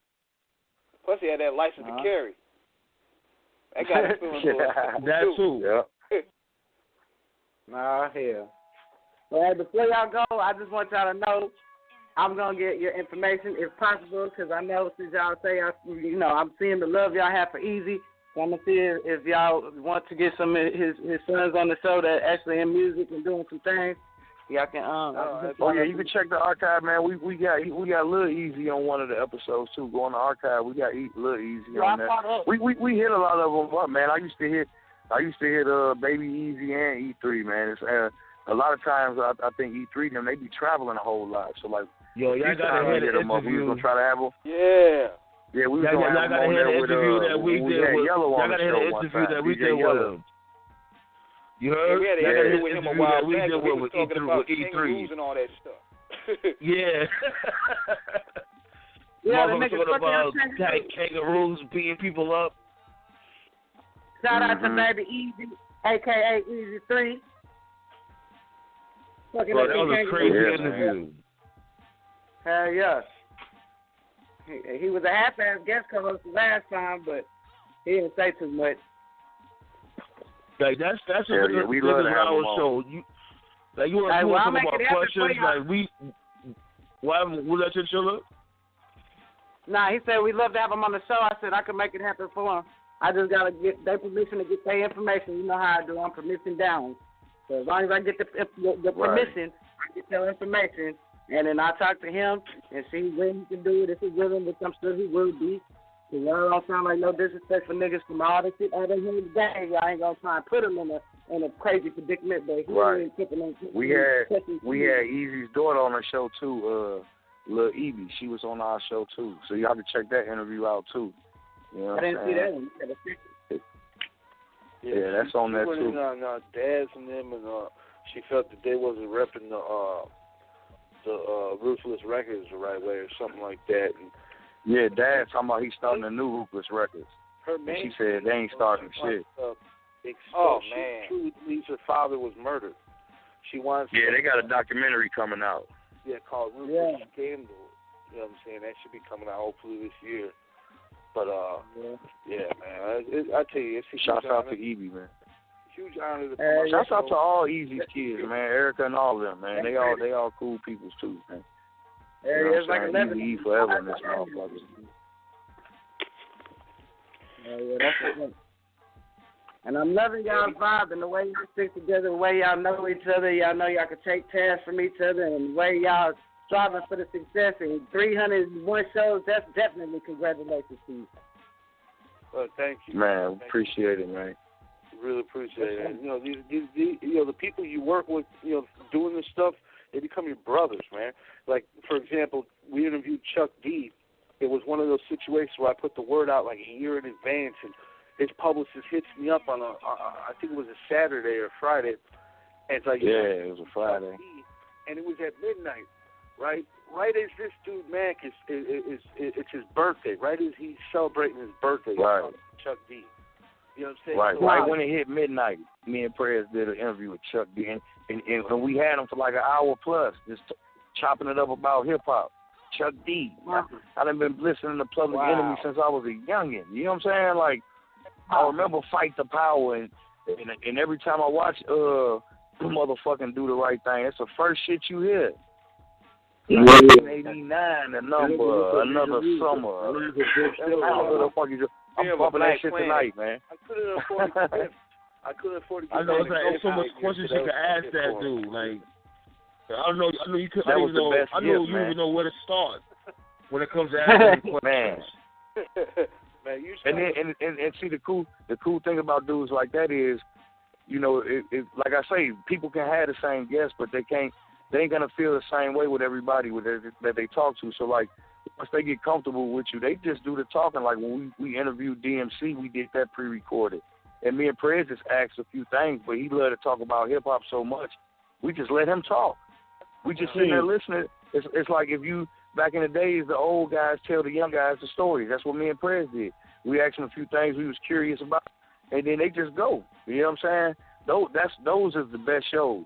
When Bushwick on the show and Prez, the whole time we talking to Bushwick, Prez hitting up Ready Red like, we got Bushwick on the line right now, call in. They ain't talked to each other in 15 years, and they like real brothers. You know what I'm saying? Like they just hadn't talked to each other. And all me and Prez had to do was get them on the show, and basically Ready Red did the interview because me and Prez sat back like little kids listening. Like, I don't want to say shit. I can't fuck this up. I'm not finna interject. I'm letting two brothers. Yeah, we letting two brothers have a moment, man. Or like when we had the Loonies on, they hadn't done an interview together in a long time, man. Yuck Mouth and Numbskull. Me and Prez had them on there. The Mafia 6, we had all of them. We basically had 3-6 Mafia with everybody except for Juicy J. We don't get no credit for that shit, though. You know what I'm saying? Like, nobody did an interview, especially a phone interview, and we got all of these dudes on, and all me and Prez had to do was just bring up the conversation and let them have fun. Yeah, man. It's in the archive. Go back and listen. We got all them episodes, man. They all left. Y'all was one of the last people. Y'all one of the last people to interview Lord, man. How was it like building with him? Man, Lord, Lord, I used to interview him in Murder Dog, right? And I used to, I always had a good relationship with him because he's real humble. And we had him on the show a year, almost to the day before he passed away. And while he was on the show, he was talking about when he had a near-death experience about a year prior to that. And he was talking about he like, you see visions or whatever. He was talking about he saw himself going down to hell, and it was crazy. You know what I'm saying? Because he had a heart attack and a stroke. And then he died almost exactly a year after we did that interview. Prez, remember, you didn't even notice. I was like, Prez, you know what? This was last year, December 20th. Yeah, and that shit was crazy. Because he was one of the good ones. He wasn't, like Paul has always had a good relationship with us too. But Lord, he's the guy that he was one of you. He didn't give a fuck. He's a regular guy. Plaques or any of that shit. He was one of you, and he would talk to you. You know what I'm saying? Like you was one of him. Those are the guests we love the most, the humble ones. You know what I'm saying? The ones that ain't on the earth and stuff. And Lord was one of those guys that he was always humble. You know what I'm saying? He was a lot. Right, like when we got to talk to Sibo right after he got out of jail. He hadn't been out of jail for like a couple weeks. Or Pooh Man. We was like the first guys to interview these dudes that we grew up listening to. Nobody's asking, like I said, Vlad not asking them for interviews unless they talk some bullshit. Now, if Sibo come out and say he gonna slap Gucci Man or this and that, I'm coming to take the rap game. Oh, then they be interviewing them. But we just want to see what they doing, and then we finding out that they still making music. And then when you hear the music, you be like, why this shit ain't on the radio? Yeah. Not to take nothing away from the dudes that's really on the radio, but I'm just saying though, it ain't no lane for them, so it make it easier for us to promote and look for these dudes. Ain't nobody looking for Dub C for real unless they really fuck with him like that. But that don't mean he still ain't got a tight ass song. Or MC8 did an album with DJ Premier. That need to get that should be noted. You know what I'm saying? Like, you got the East Coast DJ Premier producing for MC8 from the West Coast. Like, that's enough right there. Yeah, man, they got some tight shit, man. They got some tight shit. When that album came out? That's why I say the Murdermastermusic show, we hear good music all the time. K Reno just dropped 7 albums in one fucking day. He don't get no props for that. We was at K Reno on the previous show not so long ago. Shout out to K Reno. Right before he dropped the album. Right before he was. Yeah, right before he dropped the albums, he was telling us about this shit. Nigga said, I'm about to come out with 7 albums in a day. Like, what the fuck, man? He did that shit. One day. Y'all for having him on the show. Look, K Reno don't gotta be your favorite rapper, but you gotta. I mean, he's the greatest of all time. He's not my favorite. I was about to say, I salute Well, y'all for interviewing him, man, because a lot of people don't be wanting to interview him. So for y'all to interview him, man, shouts out to y'all for that. He had a great time, you know. They don't be wanting to show no light to that shit. Prayers be fighting that shit to get K Reno known with that. Hey, let me say 2 things on that. One, that 7 albums was promoted at the WWF event. Somebody had a poster on it. And we seen that shit too. Hell yeah. Hell yeah. But just so you know, I'm from the 80s. You know what I'm saying? I'm telling you, I'm an 80s baby, but I was like a throwback in my head. I had an old soul, so I was listening to all of that young and age. And when I grew up and met the dudes, all of the people I was listening to, and got into the business of promoting music and helping people as a manager, publicist, or whatnot, I will always respect the legends, especially the ones that I know and have access to. So K Reno, Cap, Point Blank, PSK 13, one of them cliche.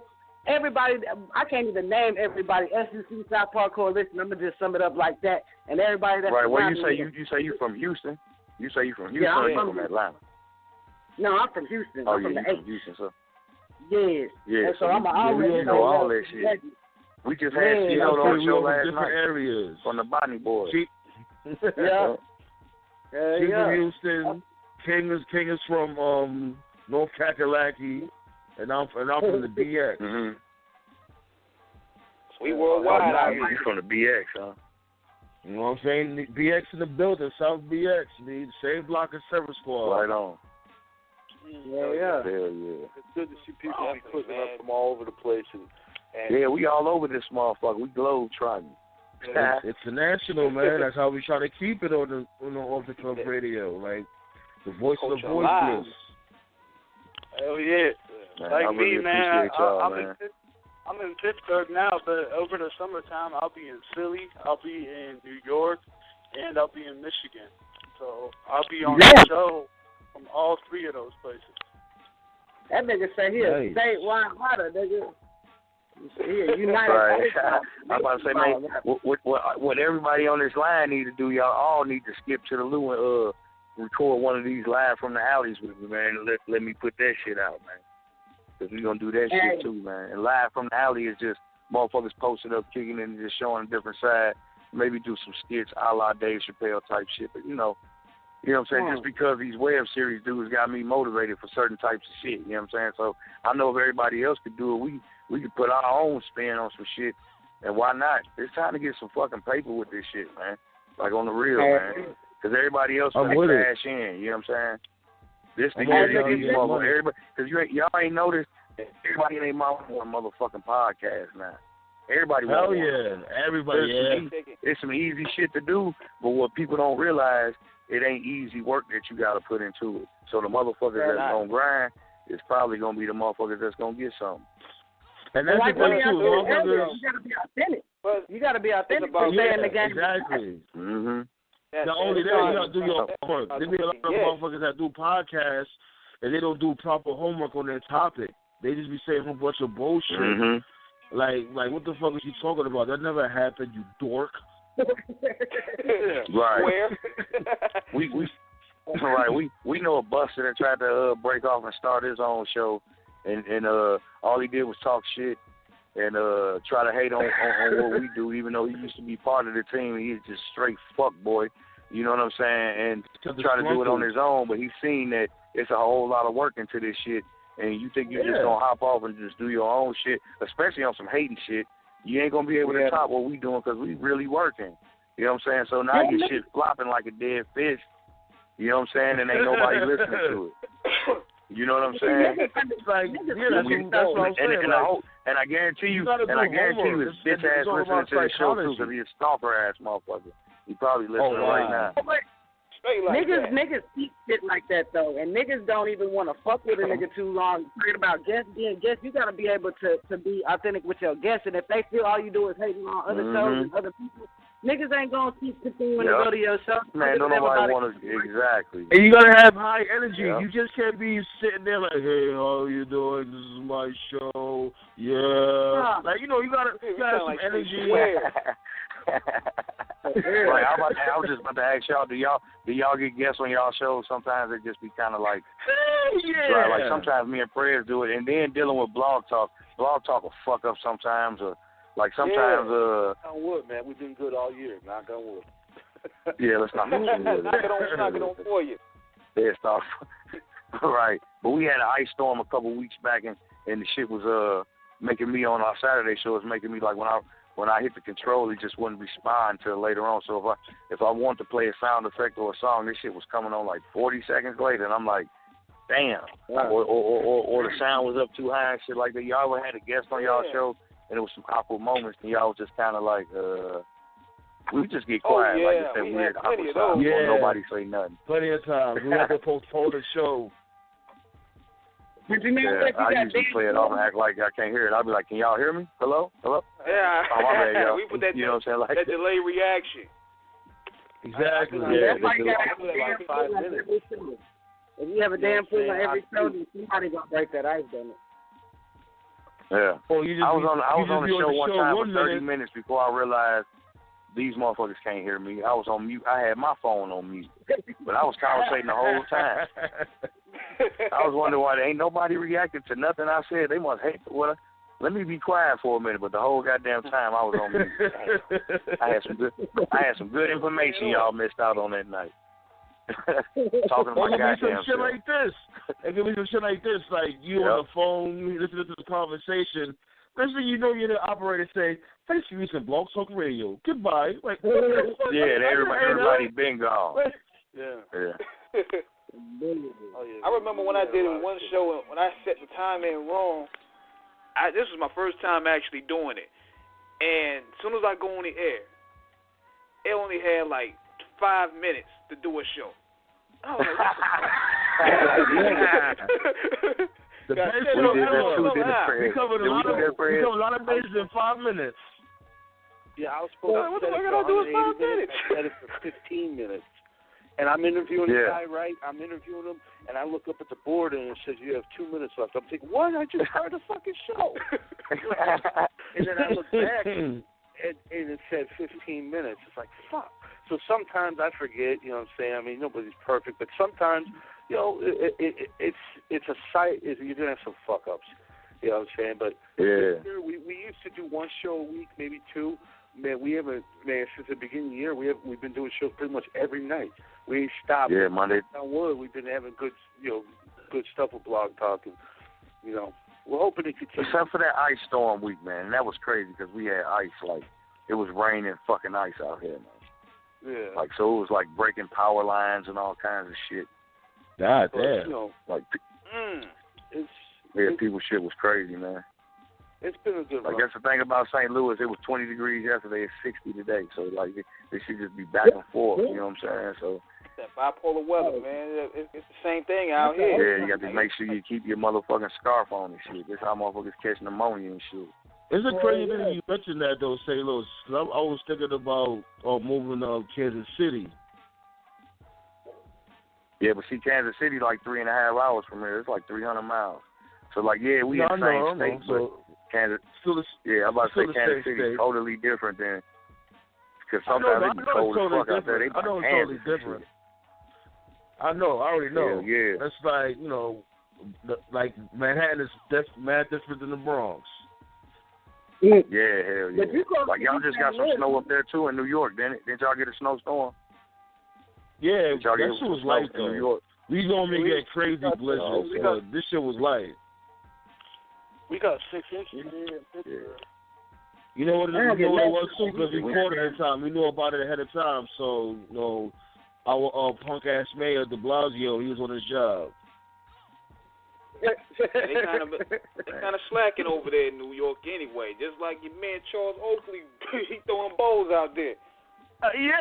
Hell yeah, man. Charles Oakley, man. What the fuck is up with that shit? They said he got a lifetime there. They won't let him back in the garden no more and shit. He can't go back. Yeah. They gave him a lifetime ban, New man. York.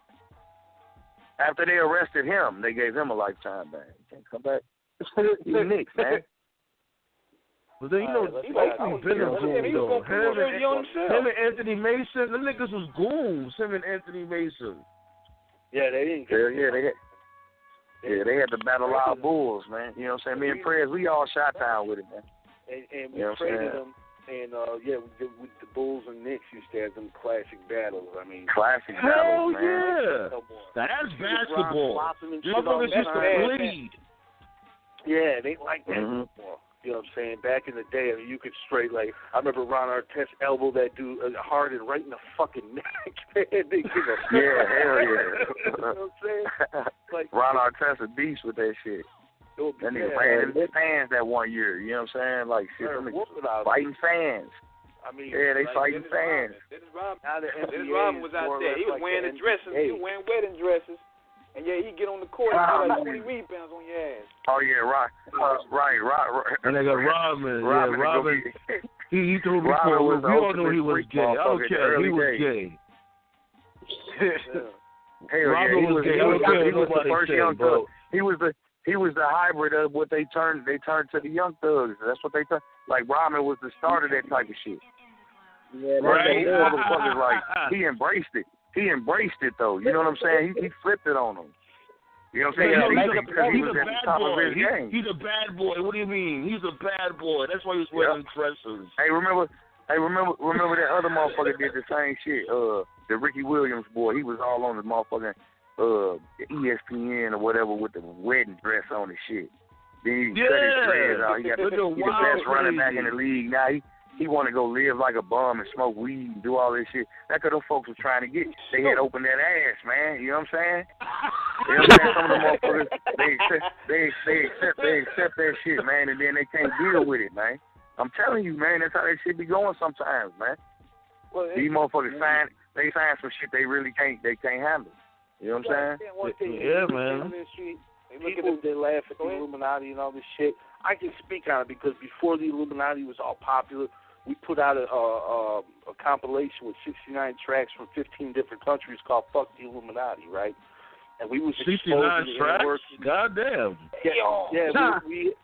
We had 15 different countries too, and we wasn't exposing the inner workings of the industry. We were exposing the elements of corruption within the people that control shit, the puppet masters of the fucking world. How many hours was this shit? How many hours was that project? It was about 3 hours, man. It was 69 tracks total, 120 artists. You know what I'm saying? Yeah, 120 artists. Guys, the link, it ain't available no more, but I'll send you the link for the download. You know what I'm saying? You can check it out. It was in 2011 when we dropped it, but you know, it was before all this Illuminati shit that's going on in the industry now. Now they're making fun of it in the industry, you know what I'm saying, because they're trying to downplay what really goes on behind the scenes. And what goes on behind the scenes is not just in rap, but in entertainment, period. Matt's right. Dudes are getting fucked in the ass for deals, man. Like, you got these guys like Puffy, for example. Look at that motherfucker. That dude's a sweet chuck if there ever was one. You know what I'm saying? steadily getting caught up in some shit. Lucky Charms ass nigga. Yeah, 50 Cent said a story about Puffy.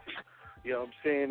And this guy, you got to think about when Pac died, this guy pretty much, you know what I'm saying, took over, and look what happened to hip-hop since. You know what I'm saying? And Biggie died around the same period. He just became the king. And he brought that same shit. You know what I'm saying? And then Suge was so goddamn stupid. He was doing too much hood shit. He couldn't get out them streets. Look what they eventually did for him. You don't conform to what we got for you. We got somewhere you can go. A lot of these motherfuckers, man, I'm telling you, man, they be signing the wrong deals. And then you find out why a dude like Tay Reno ain't really popping, because a dude like Tay Reno can't be broke by them. Yeah, he refused. You know I'm glad y'all brought that shit up like with Biggie and all that. Like, I really want to see that documentary that's about to come out with about Diddy's bodyguard. Like he basically the homie Emrek doing that shit with old boy. Yeah, one VIG night. One VIG night. I want to see what's up because this dude knows something. Like, we want motherfuckers to copy DVD. Well, we had you see the murder rap documentary? With that, it had the police officer from LA, Greg Cady. We had him on the show, and then we had these other guys on the show who put out Tupac 187, and both of them have conflicting, you know what I'm saying, feelings about what happened, you know what I'm saying, or whatever their investigations were. And they was on the show arguing back and forth, and still to this day, you go to our YouTube page, man, you got these motherfuckers arguing every day about who killed Pac and who killed Biggie, and you know what I'm saying? Right. It's crazy, but I think. And wait till the movie getting ready to come out too. This shit gonna really pop. Evidence from what I'm going to the movies to go see that.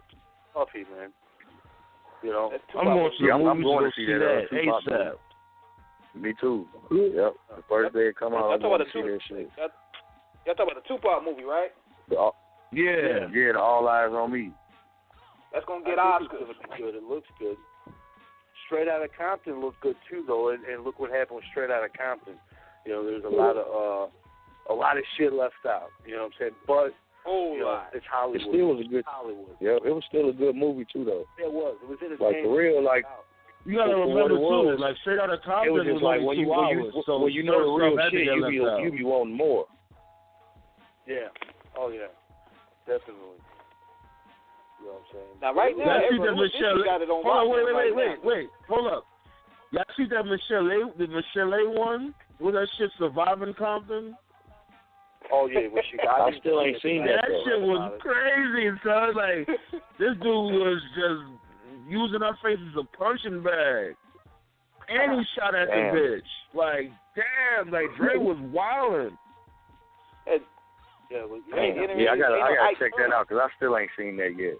We had it should be on YouTube. Check it out on YouTube. Surviving Compton with Michelle. It should be on YouTube by now. Yeah, check that shit out. It's actually not bad. See, I heard about it, but I never checked it out. But we had a guy on the show who interviewed the mother of Dre's first kid, right? And he claimed that he found documents, you know what I'm saying, where Dre was arrested for beating her while she was pregnant, right? So he tracked the woman down, and she gave the same exact statements 30 years later to him that she gave to the courts, you know what I'm saying, back then. You know, and that shit broke. That shit broke for us in a lot of news, and, you know, we get that stigmata, too. A lot of people like, oh, man, these guys ain't afraid to say shit. No, and we didn't know this guy was going to be talking about that. You know what I mean? So there's a lot of stuff we can't control. But am I going to take the press?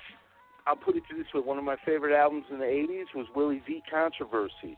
You know what I'm saying? If it's going to bring a little attention to us, I'm not a culture vulture, but I'll take the attention so they can go and see the other shit on our site, like the K Reno interview or the fucking Too Much Trouble or the Gangsta Nip interview. You know what I'm saying? Yeah. If it takes a couple little clips to bring them in to listen to what these other guys have to say, I'm all for it. You know, but I'm not going to go out there and look for it and try to be like a Vlad, you know what I'm saying, to where I have to have these guys come out here and get mad and get angry. No, we want to have respect at the end of the day where we can come back and revisit that. If you look through our archive, we bring a lot of guests back. You know, we want them to come back. We don't want them not to. But if they come on our show and they say some shit, hey, if the media picks at it, you know, you said it out your mouth. You know what I'm saying? But we're not going to preload no questions or anything like that, you know. But other shows too, man, but that's on them. I had somebody that heard the Juice interview, but they saw the news about it because he called out Eminem, and they went back, and they ended up like going on the site and looking up past interviews, and they inboxed me today to see if I had any links to Fred Sky and Exit Only's music.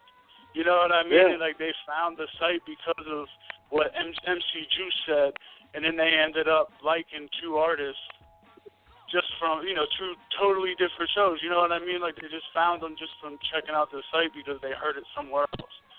So that's the whole point of, that's what I think anyway. Like, that's the whole point of the website. You know what I mean? Because there's so much in there. Yeah. I mean, that's how I became a part of the team for real. I mean, like, I think I found the show because of Jerry Heller, the Jerry Heller interview, and then I started like looking it up. I found the page on Facebook. I shared it, and Scott thanked me, and like I didn't even really look at his name or nothing, and like he was like, "Thanks for sharing, bro." And like at first I was like, "Why the fuck this dude care?" You know what I mean? Then like I looked at his name, and like I knew his name because like I did some jail time, and I read every Murder Dog like 50 times in there. You know what I mean? You know what I mean? So like his name stood out. Then you know what I'm saying? I'm like, oh shit, this is him. And then like I kept telling him I was calling in, and I just always dicked around on doing it because I was like nervous and shit. You know what I mean? And then like one day I called in and. I don't know, now I'm on there like every fucking time, you know what I mean? You're like Mac J. You guys are a couple fleas that won't go away. Nah, man, much love to you guys, man. It wouldn't be the Murder Master Music Show without people like you because I'm sure you guys are, you said at the beginning, off the cuff, you guys are the same. We like to share the show with the listener, you know what I'm saying? We have listeners come on, ask questions to their favorite artists. We've had listeners come on and get us guests and be active within the show, and that's the best thing I like about it. You know what I'm saying? I'm not gonna lie to you. Do I want to get paid? Absolutely. But second to that, the best thing I like about it is be able to share my experience with the average people, the regular people. Yeah. You know what I'm saying? And some people like, oh, that's cheesy, that's corny, but no, that's real shit, man. You gotta be humble about this shit. I really care about this show. Like, I'm a fan of it. Like, that's how I became a part of it. Because I was a fan of it. So, like, I really care about it, and I want every episode to be fucking good. So, like, if I don't have nothing to add to it, I message Prez, like, yo, man, I'm going to sit this one out. And I'll just work the phone lines and listen to the show because I don't really have nothing to contribute. You know what I mean? So, like, I care about it. You know what I mean? Like, it's not just like, oh, these guys are fucking with me, so I'm going to just do whatever on the show. Like, if I don't think I can add something or if I don't have much knowledge about a certain guest, then I just fall back and listen and learn because first things first is, like, I'm just a fan of hip-hop. You know what I mean? So, and I like learning new shit, learning old shit. Like, when we had Serve on the other day, I fell back. I wasn't on that episode, and then he mentioned the Big Pun track that he did. And I forgot all about that shit. You know what I mean? So, like, while the interview was going on, I was already sharing the Big Pun Mr. Servon track. You know what I mean? So, like, first and foremost, I'm a fan. And, you know, so I just really care about the show because I don't really think there's any other show that, like, for someone like me that likes hip-hop from all over, I mean, it's the perfect spot. You know what I mean? For people like me, like, you know what I'm saying? Like, I'm just happy to be in the fucking car. Like, I don't deserve as much credit as President Mac J do. You know what I mean? Like, I have no problem taking the backseat to them because they put in a lot more fucking time than I do. You know what I mean? So, like, I'm just happy to help in any way I can. And I mean, this is the coolest shit in the world to be a part of this shit for me. You know what I'm saying? Like I brag about that shit. We appreciate people know that, me man. as the Murdermastermusic Show dude. You know, like out here on the street, like I be passing out them cards all the time. Like that's what people call me now. Like I'm the Murdermastermusic Show dude. You know what I'm saying? Because like this shit, like it's my life now. You know what I'm saying? Like I love this shit so much, man. You know what I'm saying? Like, and I love hip hop. You know what I mean? So. This is perfect for someone like, you know. Got nothing but love and respect for you, man. Real talk. Same with the homie Mac J and all the people supporting us. But, hey, guys, I hate to get out of here, man. We got to roll. We going live here in about 10 minutes. But thank you so much for having us on the show. And like we said before, we want to bring off the cuff on the Murder Master Music Show in the future. If that's cool with y'all. Definitely, man. We yeah, off make the that cuff, happen. man. I salute y'all. Yeah, man. It was cool talking to you, Eric. Man, you good people, man. And thanks for being easy to work with. It was real easy to set this up, man. And like I said, like I wish you guys nothing but success. Like, you know, we don't think of you as competition. Like, we want to see you do well because you guys are, you know, you got a real show, and you guys, you know, you're doing a good thing, man. So keep at it, man. Keep doing your thing. Yo, definitely appreciate that. And another thing too, you know what I'm saying? We have a mixtape coming out very soon. You know what I'm saying? Like we on our takeover shit. Like this mixtape right here is gonna be international. Like we have a little. I'm telling you, we're gonna have a little bit of everything up in there. It's gonna be like a soulful, all you can eat buffet for the ears. Cool, man. Yeah, make sure you let me know when it's coming out, man. You know I'll share that shit. And tomorrow we're dropping the UDSforlife.com deep cover cipher. There's like 15 motherfuckers on it, man. And the final mix is out tomorrow, so you know I'm gonna send it to you, man. You can listen to it privately. You can play it on the show, do whatever the fuck you want to do. You know what I mean? But I'm gonna definitely share that with you, bro. Y'all well, much success. Y'all have a great Southern night. Top it up with Freeway. Do well. We appreciate y'all for sure. Hell yeah, man. Thanks for having us. For sure. Appreciate it, man. Much love to y'all, man. I'm gonna keep in touch with y'all. Yeah, make sure you do, man. Real shit. That's what it is, man. We had the Murdermastermusic camp in the building. Yeah, you know real cool dudes, man. I think they vibe. I definitely think they vibe. You know, they grow folks about this shit, you know? Yeah. Hollywood about it. For real. And they had some great perspectives put it all together. They had a good team. Exactly. And see, these guys here, they're not Hollywood about doing shows. Like if they have contact to a guest, they'll give us the guest right there. They give us the information. You know how you talk to a lot of these agents and you talk to a lot of these podcasts, and they don't want to share you shit. You want to be stingy. Yeah. Shit, they do competition over it. Yeah, but Murder Master thinking of unity. And like they were talking about how they united people. They even accidentally stirred the beef back up, but not knowing they were going to. But they were more on some uniting shit, informing the people and collaborating and promoting. I love their little vibe. I'm glad. Thank you for Eric for putting me on to them, because I did watch some of their stuff on their backlogs, what you was posting up, and even a couple other things. And they do have some good interviews and good shows. So I appreciate you hipping me to who that was. Definitely. Yeah, they've been affiliated with some heavy hitters. Like they've been doing the podcasting and journalism game for about 10-something years. So it's great to give them guys a platform. Yeah, and you know I'm always talking about unifying the media and everybody getting together and helping each other out. So that's definitely a good look, because you know that shouts out to you, because a lot of people wouldn't have had a different podcast on, knowing that they could be competition or something like that. But for you to do that, that was good looking out, and I could understand how they would feel when they hit you up like you said, and for you to be as cool. I know you cool, but they didn't know you were cool like that. So that's good looking. Yeah, I'm not no ego type dude. Like, cause everybody want to be in competition and want to crush the next person or crush the next platform.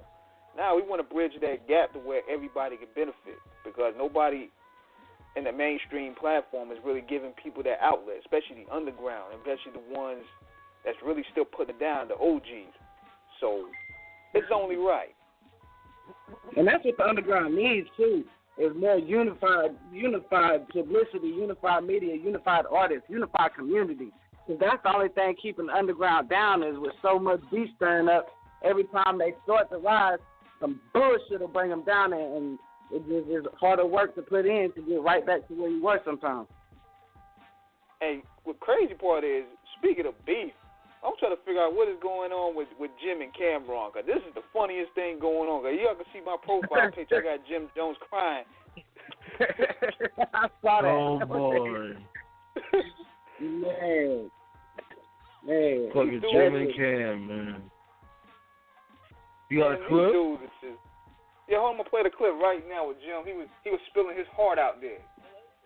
He got about a good oh boy. My nigga was spitting from his heart. Let me see if I can find that clip.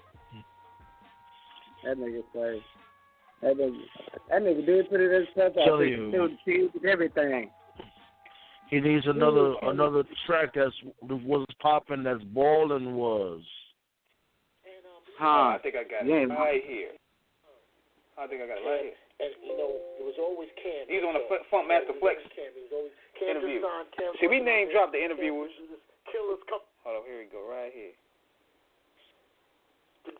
God, the child gets dismissed because they couldn't find enough evidence of a shootout that happened on Uptown over Cameron. You heard? I want the trial over shit like that. I want the court over shit like that. Every time you see me in the news, it was over diplomats. When I get sued and shit like that, it be over diplomats. When I'm kicking ass, when I come to the club 30 deep, it did what? It made the diplomats look good. You heard? When I'm banging blood, it was good for them, right?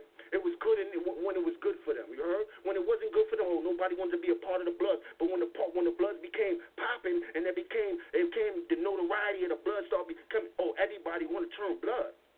No, I didn't put that on camera because I was glamorizing. I put that on camera because this is what we was going through, and this is what we was affiliated with. And we had the chance to do something great in life, which we did. We broke a lot of barriers. Kids from the middle of the gutter. I don't care if it was from the Bronx or Harlem. We started from nothing. We had no OGs. You heard? We had nobody to tell us what we was doing was right or what we was doing was wrong. We didn't have a blueprint. We had us. We had that love. We had that energy. We had the talent. We had the style. We had the charisma. We had Harlem. And I refuse to let anybody play us for anything short. You heard? Like, the shit we bring to this game would never be bring to this game in that fashion again. You heard? So when people get on this radio and try to discredit me in any fashion, I don't do that.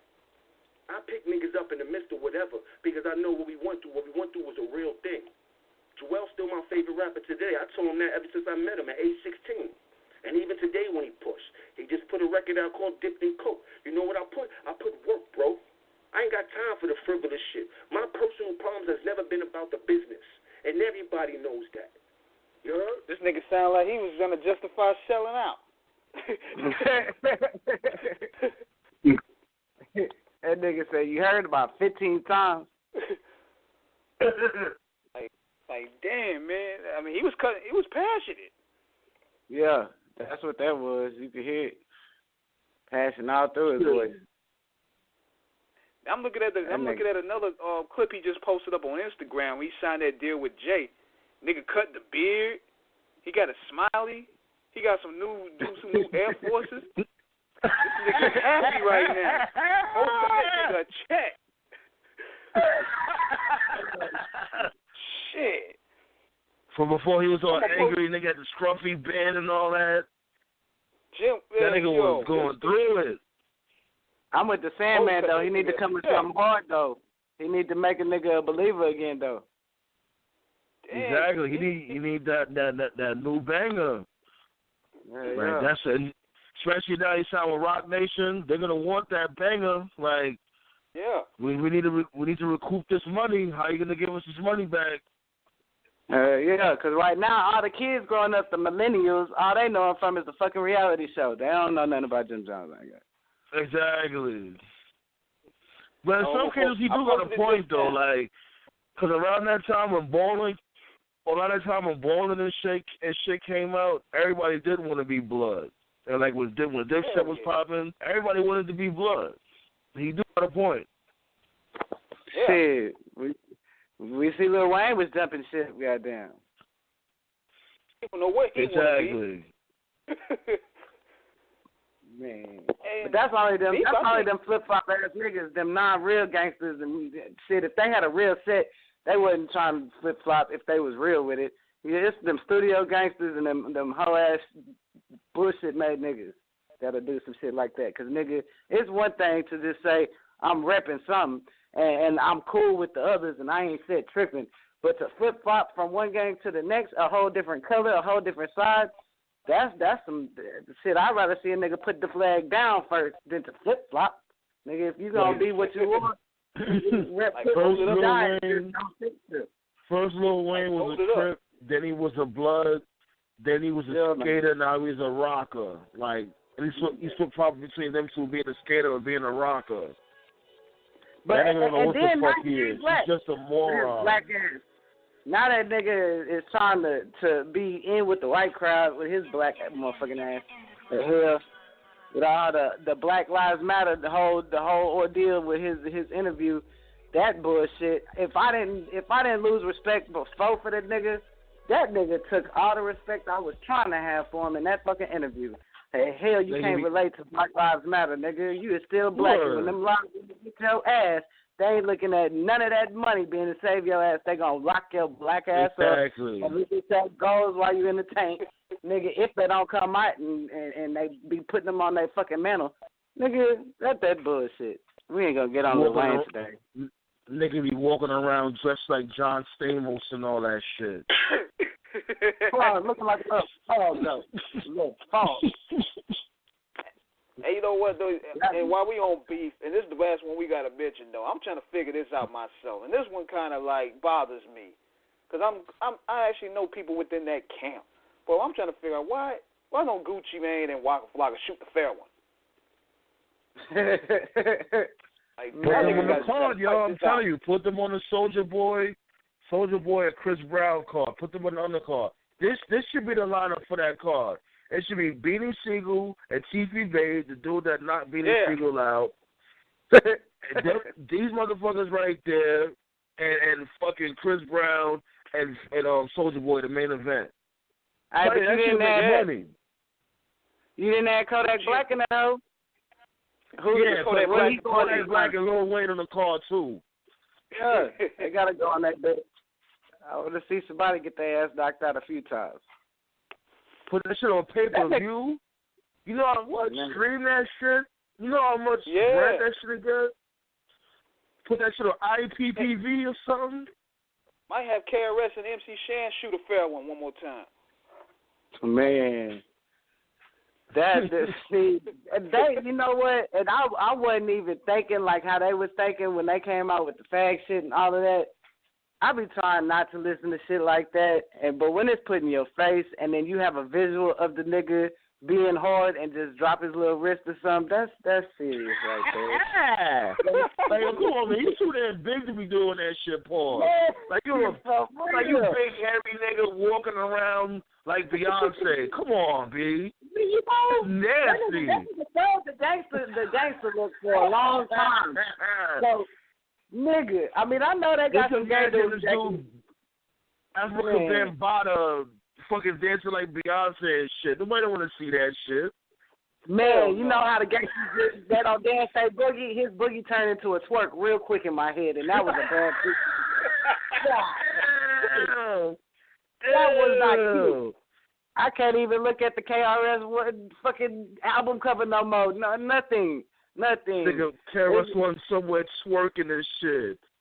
Man, that's gonna be a problem. I hate to say it, but they gave a new name for Blastmaster. Oh, yeah, you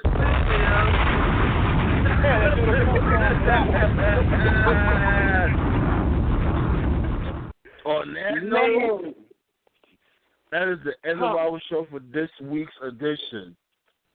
Oh, man. Shout out to the Murdermaster radio show. You know, y'all dudes are some cool dudes. We definitely got to check y'all dudes out, see what y'all talking about when it comes to y'all material. You know, shouts go out to them. Shouts go out to everybody that been listening. You know.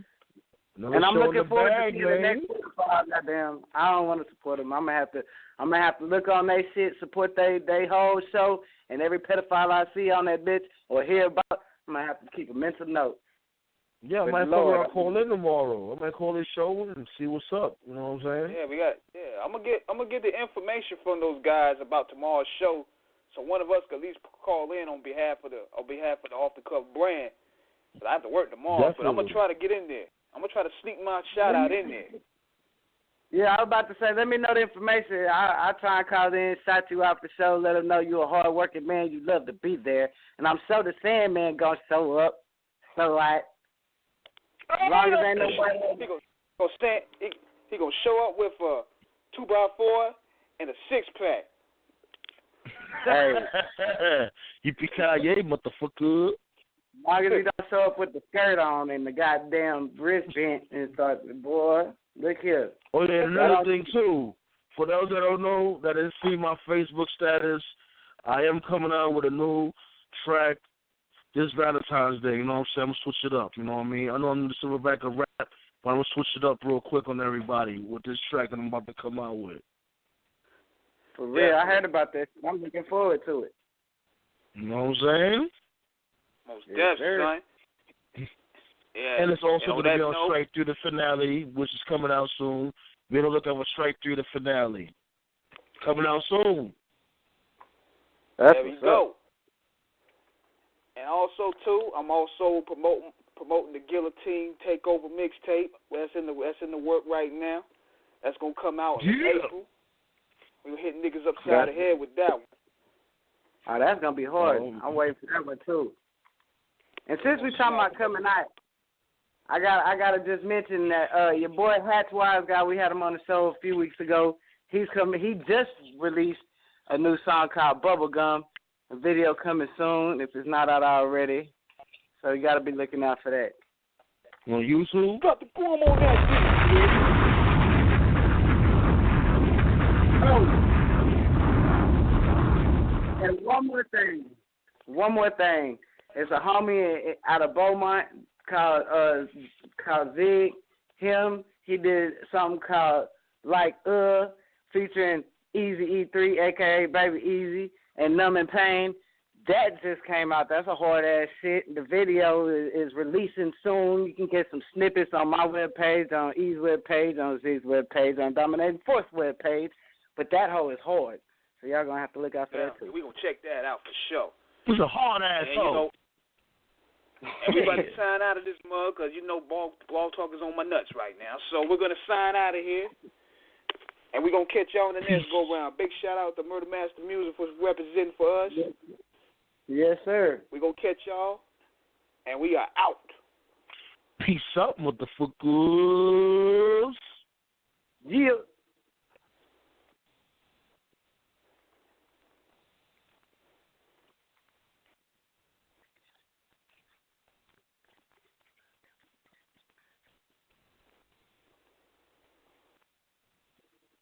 Do you suffer from chronic CFED or can't focus energy drain? Try over-the-counter Vibrant. One tablet contains the same caffeine as a cup of coffee, but without the calories or coffee breath. Vibrant. Caffeine, not coffee. Taking Vibrant may result in increased productivity and decreased dread in setting alarms. Unexpected enjoyment of the graveyard shift has been associated with Vibrant. Vibrant may be a better budget option than drinking coffee. It may also decrease the urge to doze off, skip work, or exhibit signs of slacking. All jokes aside, always read the label, take only as directed, and limit caffeine as it may cause real side effects. Not for children under age 12.